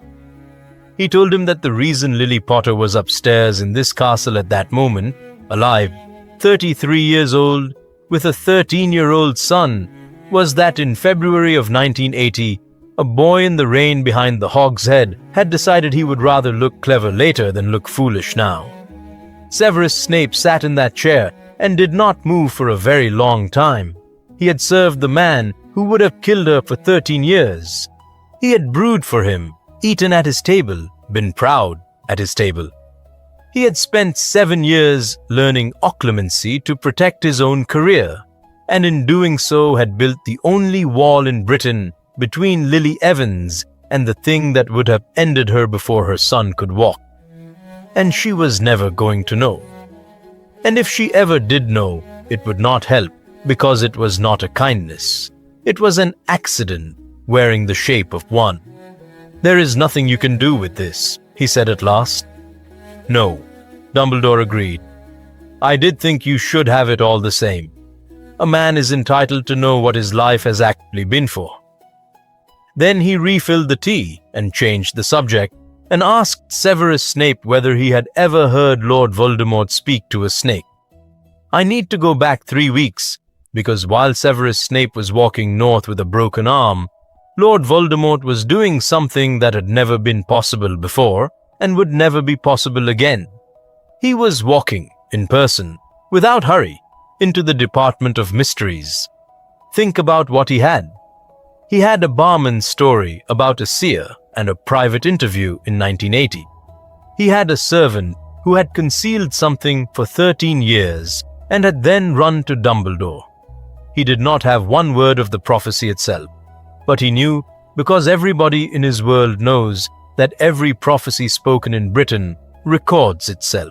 In a hall 9 floors under London, there is a shelf for it and a small glass ball and a label. And the only people who can lift a prophecy off that shelf without their mind coming apart are the people it is about. He was about it. He had always been about it. For 13 years, there had been a sphere of glass, with his own future inside it, sitting in the dark, 4 minutes' walk from the minister's office. And he had never known. In the world we know, he spent an entire year trying to get to that shelf and failed, and had to send other people, and it cost him everything, because in that world he was a fugitive whose existence the ministry publicly denied. Here, he owned the building. There is no set piece to describe. He went down in a lift with 2 men, walked along a row he had been given the number of, and picked up a glass ball on the 11th of March, 1993. The label said it had been spoken by Sybil Trelawney to Albus Dumbledore. It said it concerned the Dark Lord. And where the second name should have been, an unspeakable with better handwriting than judgment had put a question mark 13 years earlier and gone home.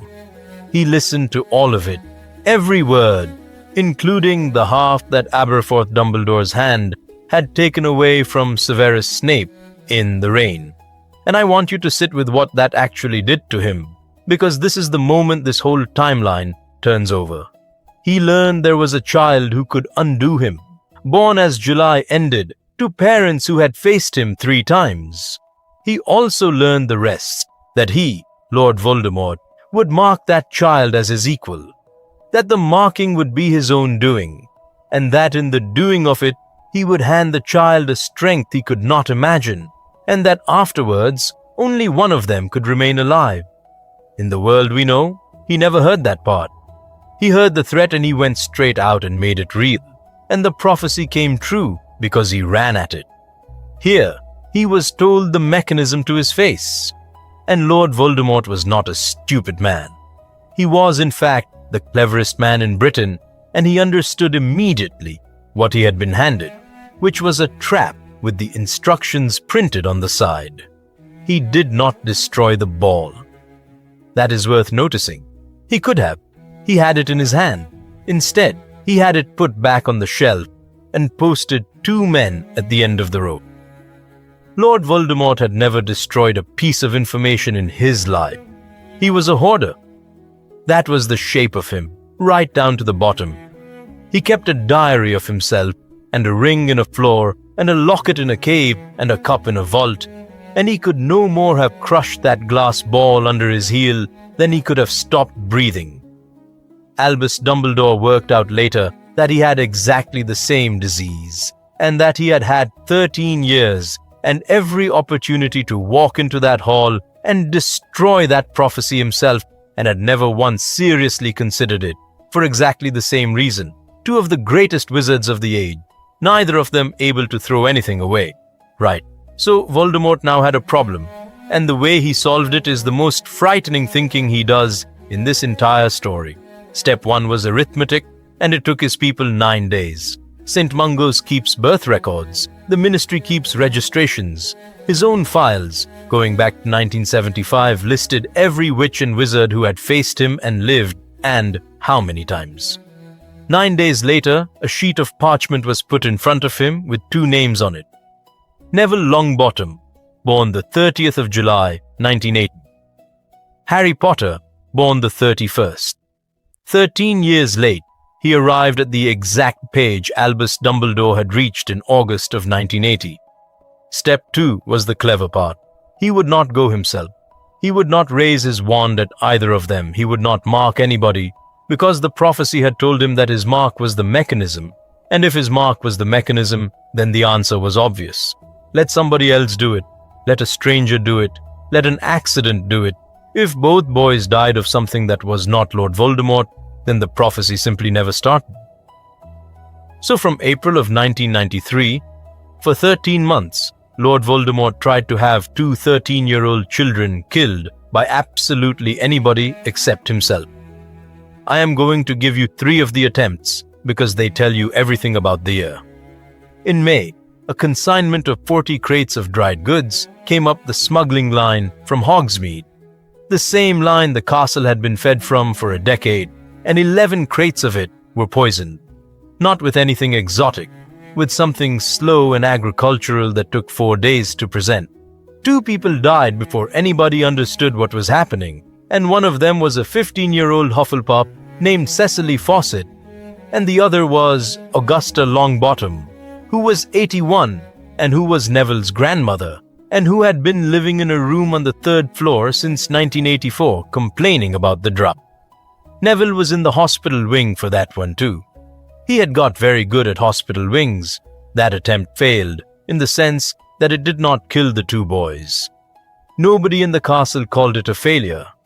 In September, a package arrived for Ronald Weasley. Ron had 6 siblings and a birthday in March, and the package had a Hogsmeade postmark and a note in Bill's handwriting.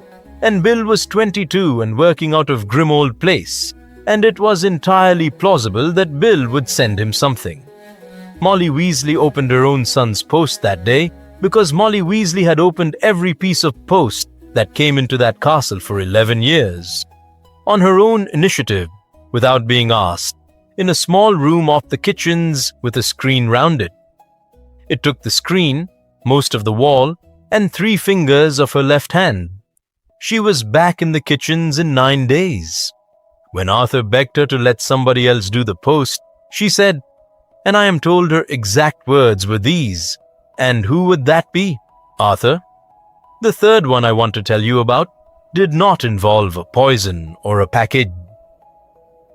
In January of 1994, a boy of 13 was brought to the gates of Hogwarts by 2 adults, at night, in the rain, with a name on the list, and a muggle mother and a story about a house being watched.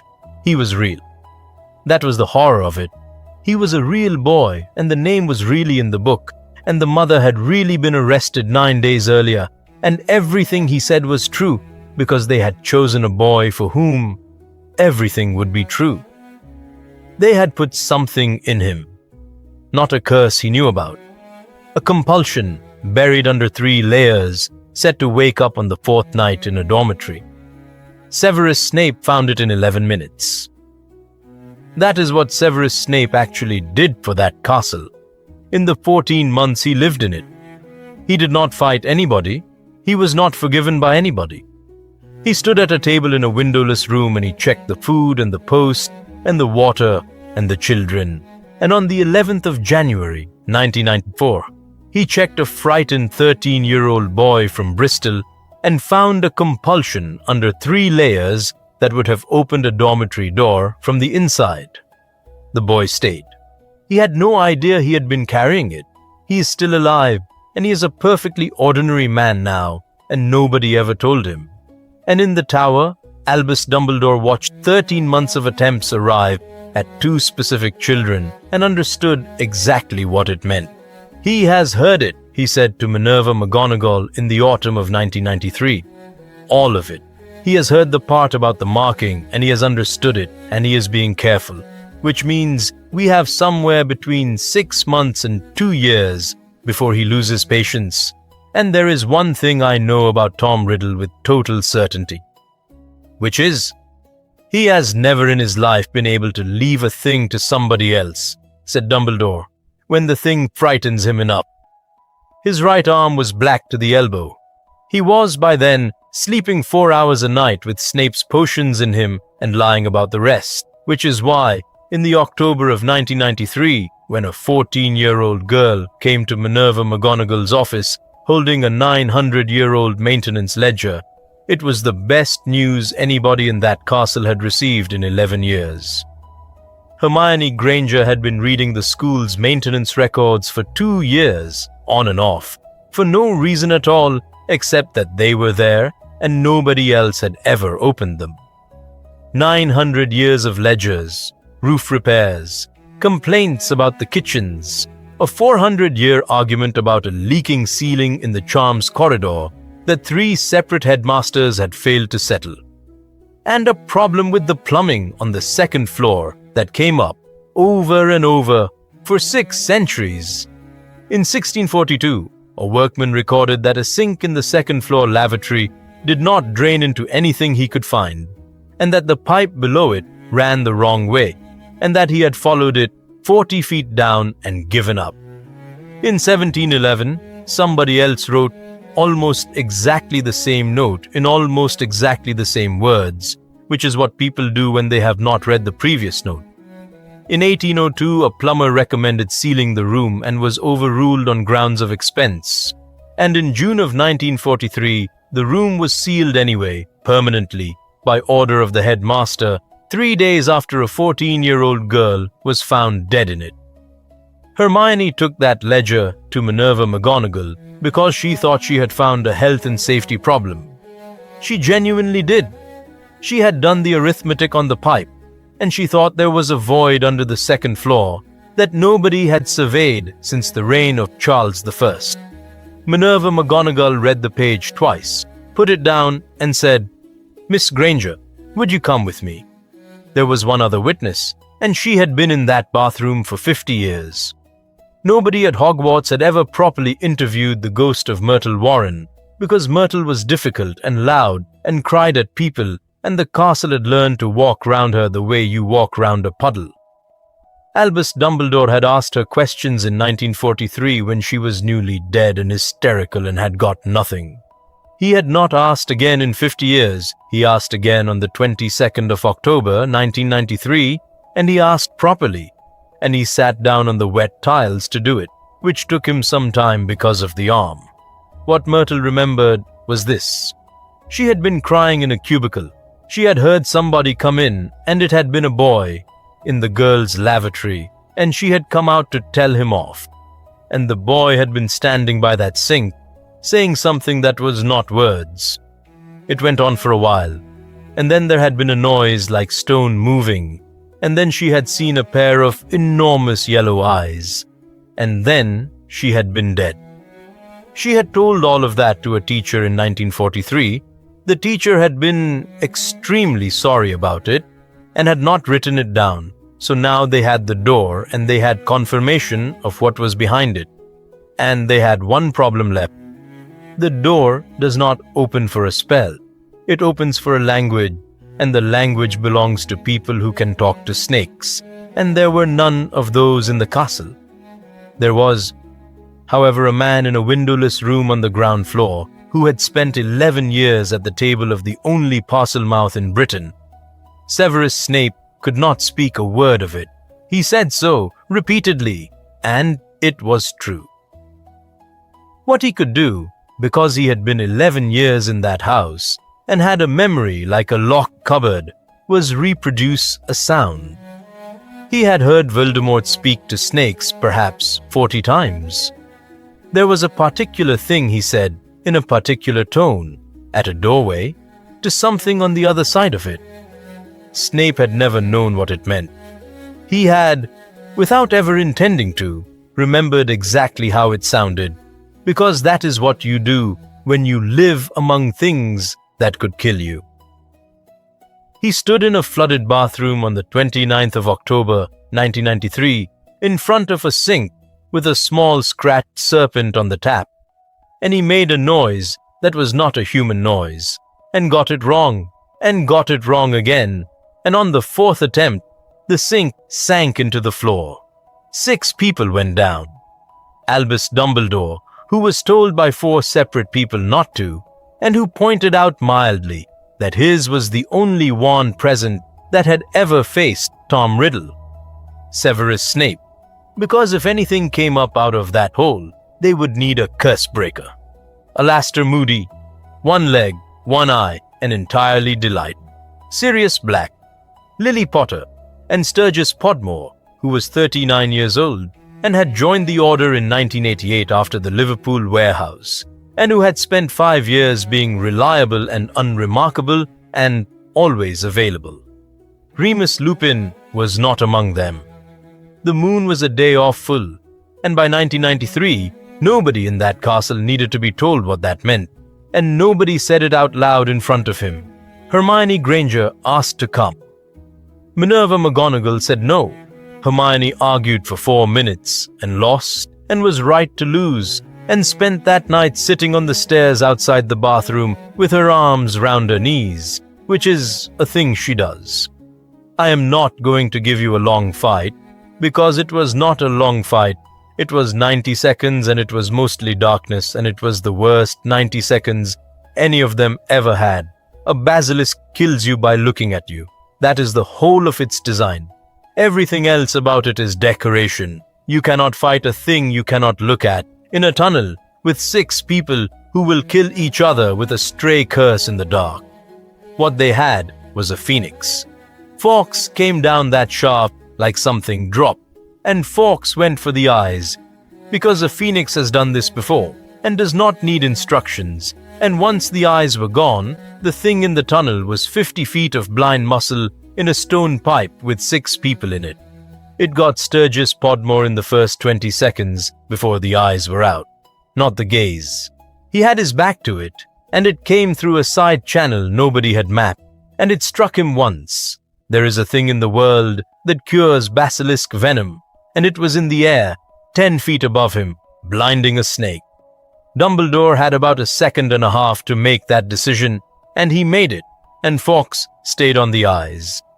Sturgis Podmore died on the floor of that tunnel in under a minute, with Lily Potter holding his head, and if the phoenix had come down to him instead, the 6 of them would have died in the dark, and the war would have ended that night with the losing side losing.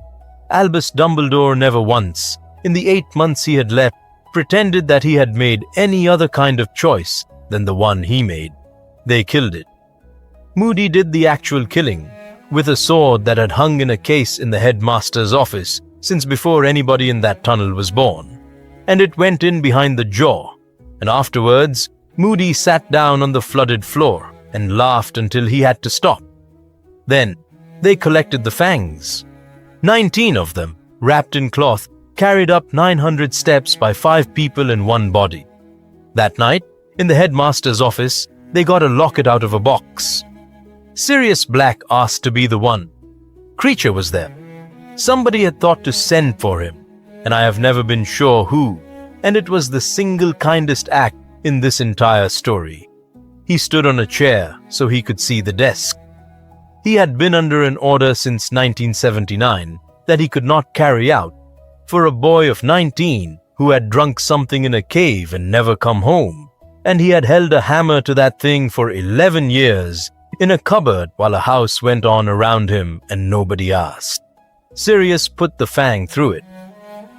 I will not tell you what came out of that locket, because it was designed to be cruel to whoever was standing over it, and it was extremely cruel, and it used Regulus's voice.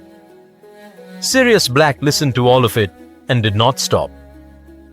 Afterwards, Kreacher took the pieces off the desk and put them in the pillowcase he had carried them in for 11 years, and went and sat with them somewhere private, and the order was discharged. Sirius Black never called him vermin again. He called him Kreacher, which he had not done since he was 10 years old, and Kreacher never forgave him for any of it, and stayed anyway, and the two of them lived in that house together for the rest of Sirius's life, disliking each other on speaking terms. That was two of them gone, the ring and the locket, and here is where Albus Dumbledore sat down with a piece of paper and worked out the whole shape of the thing in a room with a phoenix and a dying arm, and did not like the answer. Voldemort had told Horace Slughorn in 1943 that 7 was the number that interested him. Dumbledore could name 5 that he believed had been made before 1981.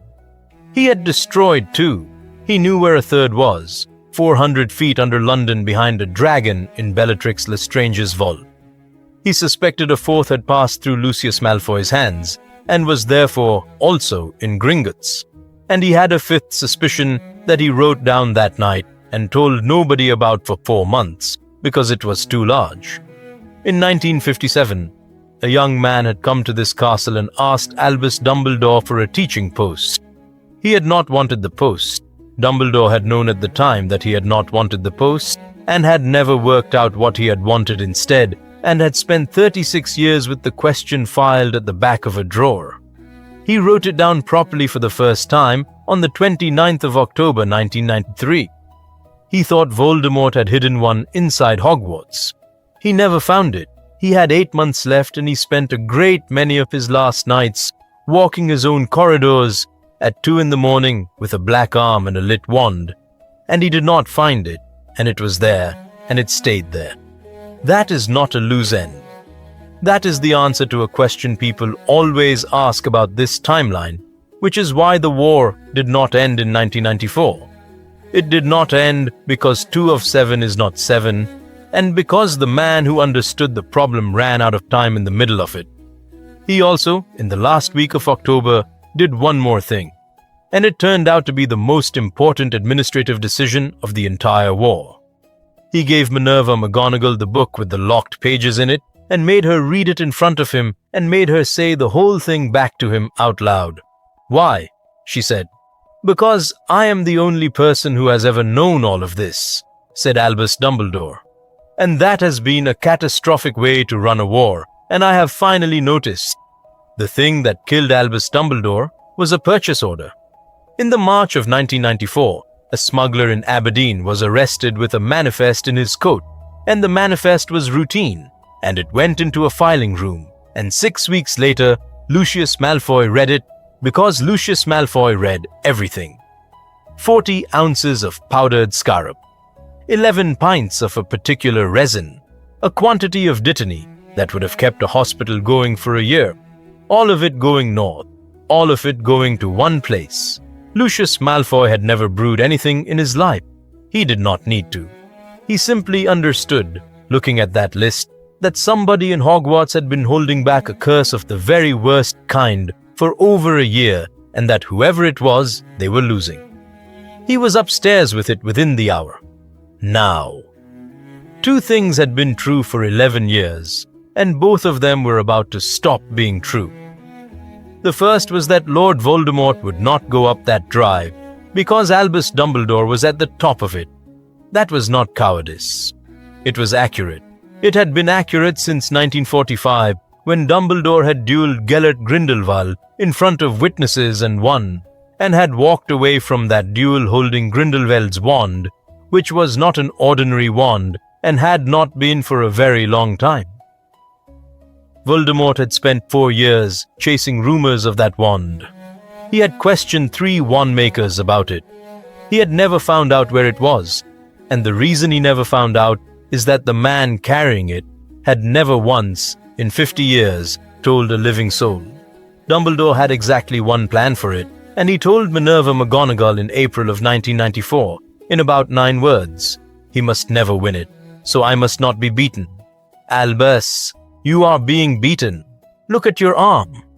"That is not the same thing," said Dumbledore, "and it is the only piece of luck I have got left. A wand like that goes to whoever takes it. Nobody is going to take it. It is going to run out with me, in a bed or on a floor, and after that, it will be a stick with a good story attached." The second thing that had been true for 11 years was that Peter Pettigrew was useless. He had been sitting in a warm office in London for a decade, promoted twice for no reason anybody could identify. And the reason he had never been given anything real to do was that everybody who worked with him could tell within a week that he would not do it. On the 17th of May, 1994, they gave him something real to do. Peter had been at Hogwarts for 7 years, and in his 4th year, he and 3 friends had spent an entire winter mapping every passage in and out of that castle. And Peter had personally crawled most of them, because he was the one who could fit. There was a tunnel from the cellar of the sweet shop in Hogsmeade into a passage behind a statue on the 3rd floor. The Order had sealed it in 1983. They had sealed it from the inside with stone, because that is how you seal a tunnel, and stone does not stop a rat who knows there is a gap behind the left-hand side of it where the floor had settled. Peter Pettigrew was given 2 tasks for the night of the 19th of May. Open the passage, then kill the 2 people on the inner door before they could raise the castle. He did the first one. It took him about 40 minutes. He did not do the second one. He looked through the gap at 2 members of the Order of the Phoenix sitting in a corridor with a chessboard between them, and he had a wand in his hand and 30 seconds of surprise. And he went and hid behind the statue instead and stayed there. The alarm went up at 22 minutes past 11, 9 minutes before it was supposed to, and those 9 minutes are the reason that 41 children under the age of 12 were out of that castle before anything reached the 2nd floor. Ronald Weasley was 14 years old, and he had lived in that building since he was 3, and he could get from the 4th floor to the boathouse in the dark without touching a wall. Nobody appointed him. There was no time to appoint anybody. He simply started counting children and did not stop until he ran out of children.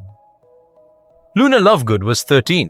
Her father printed the only newspaper in Britain that told the truth out of a room on the 5th floor, and her mother had died 4 years earlier, trying out a spell of her own invention, which is a thing Luna would tell you about quite calmly if you asked.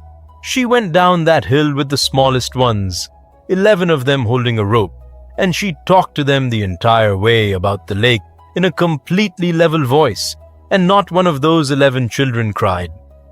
Ginevra Weasley was 12 and refused, flatly, to be counted. She held the top of the west stair with Fred and George for 6 minutes so that a corridor could empty behind her, and none of the 3 of them ever gave a straight answer afterwards about what happened in those 6 minutes. Hermione Granger was 14. She went to the library alone and got the book with the locked pages in it out of the headmaster's office, where she had absolutely no business being, and put it inside her coat and carried it down the hill. And that is the only reason we know any of what I have told you tonight. Rubeus Hagrid held the forest path, which was the only way down that was not overlooked, and he held it with a crossbow and a pink umbrella and something enormous behind him in the trees that nobody has ever been able to get a straight answer about.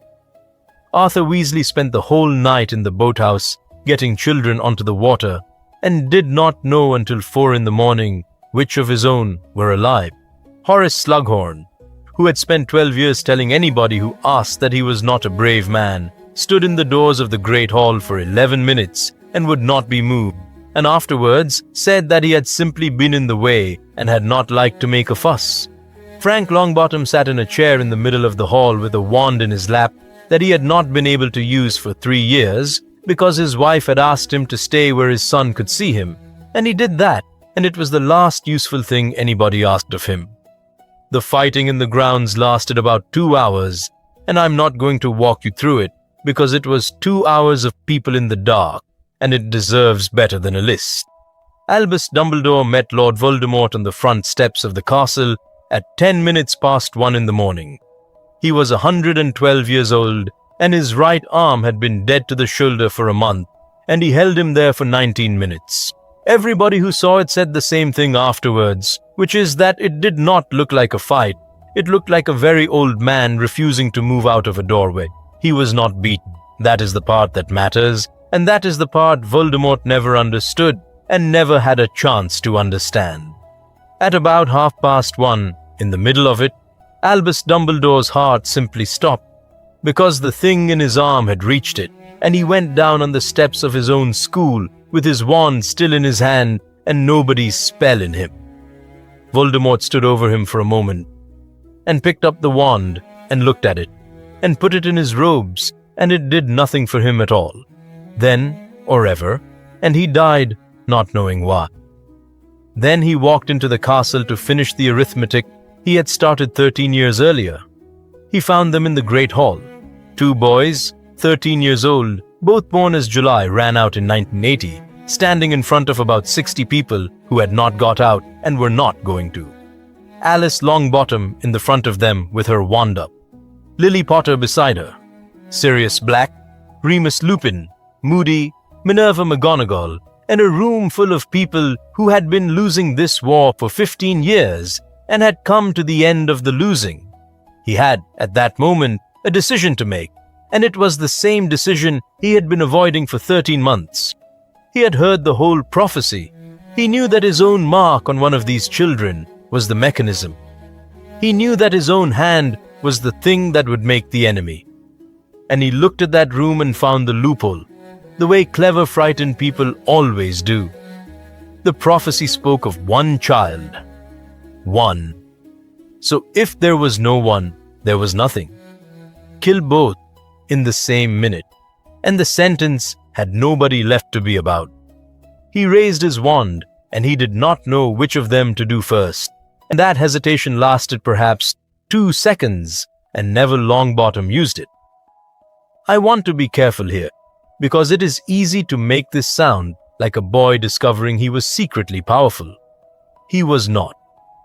Neville Longbottom was, on the 19th of May, 1994, a below-average duelist with a borrowed wand, who cried easily, who apologized constantly, and who had been frightened of the moving staircases until he was 9. He stepped forward out of the line so that he was in front of Harry, and he said, "Me, it is me. Do me first." He was lying. He had no idea whether it was him.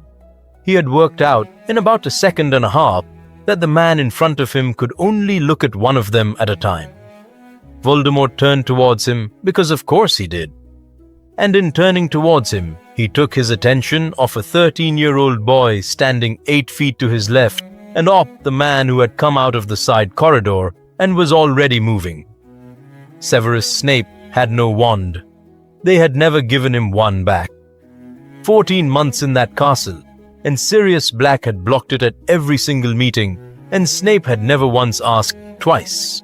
So he did not cast anything. He put himself in the way.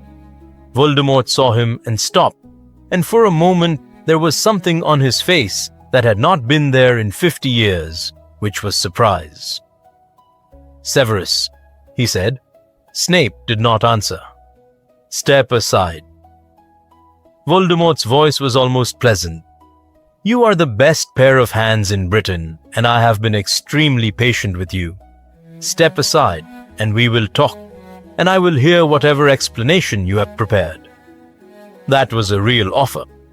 Everybody in that hall knew it was a real offer.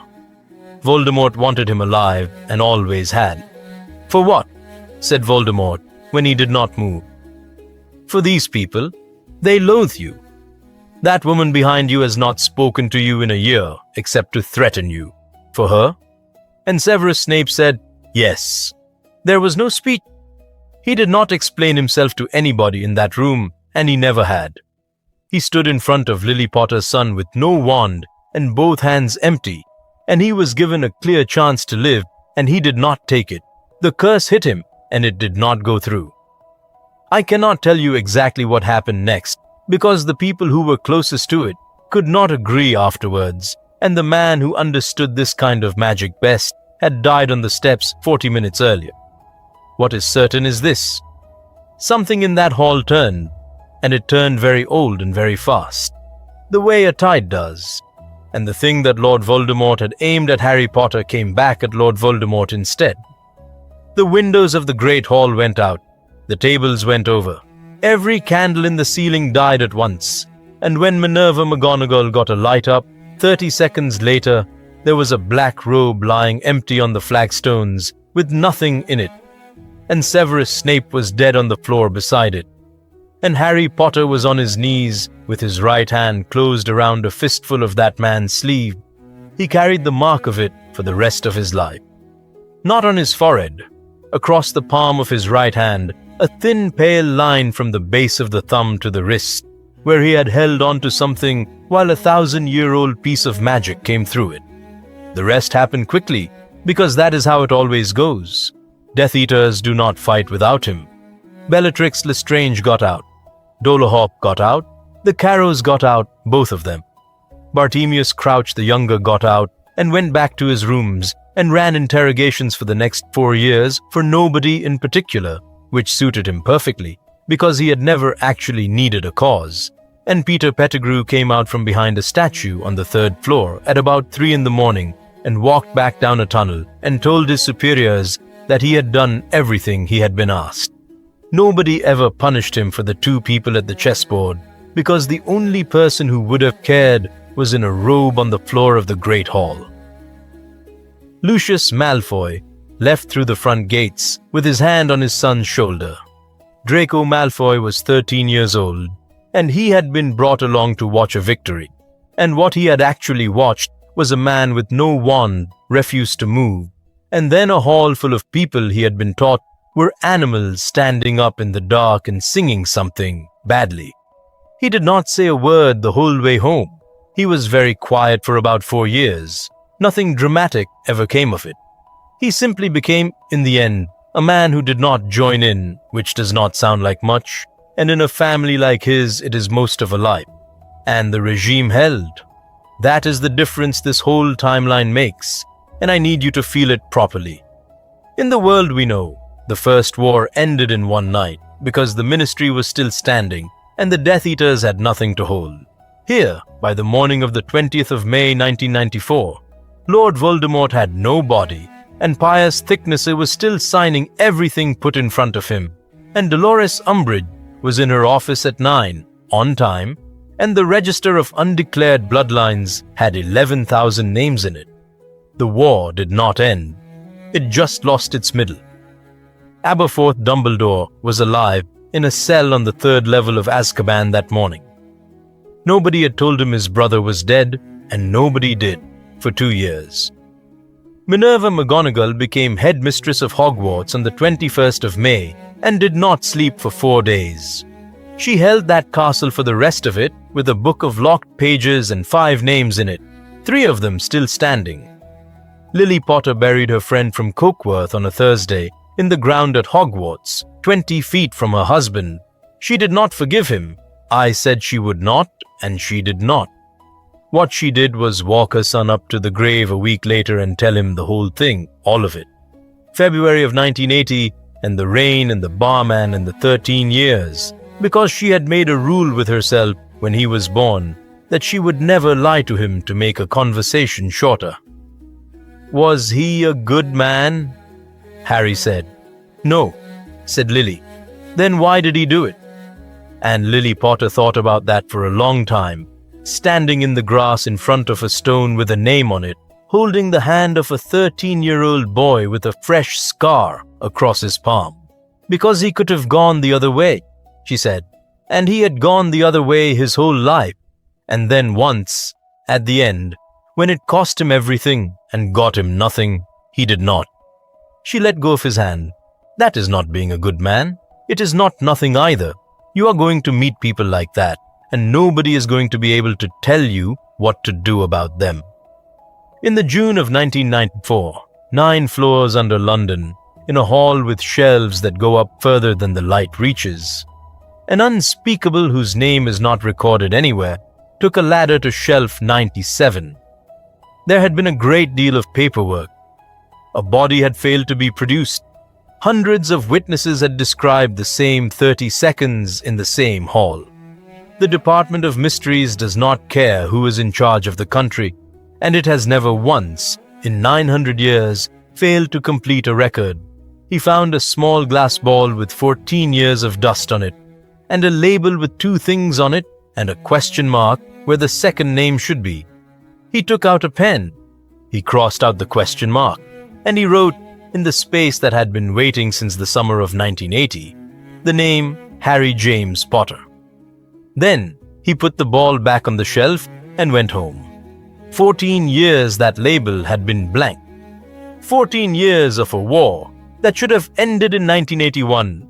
40,000 names on a register, a child on a hill counting other children, an old man dead on his own front steps, and a boy with a scar on his hand instead of his head. And all of it. Every single piece of it.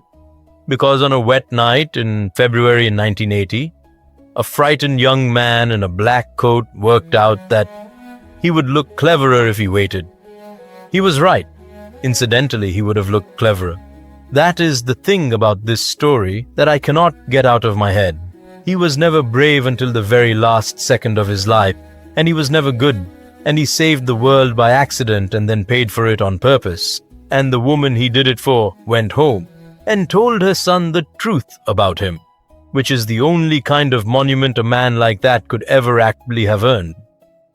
If you want the other side of this one, tell me in the comments which boy you think the prophecy actually meant, because Voldemort never worked it out, and neither did Dumbledore. And I have a horrible feeling it was never settled at all.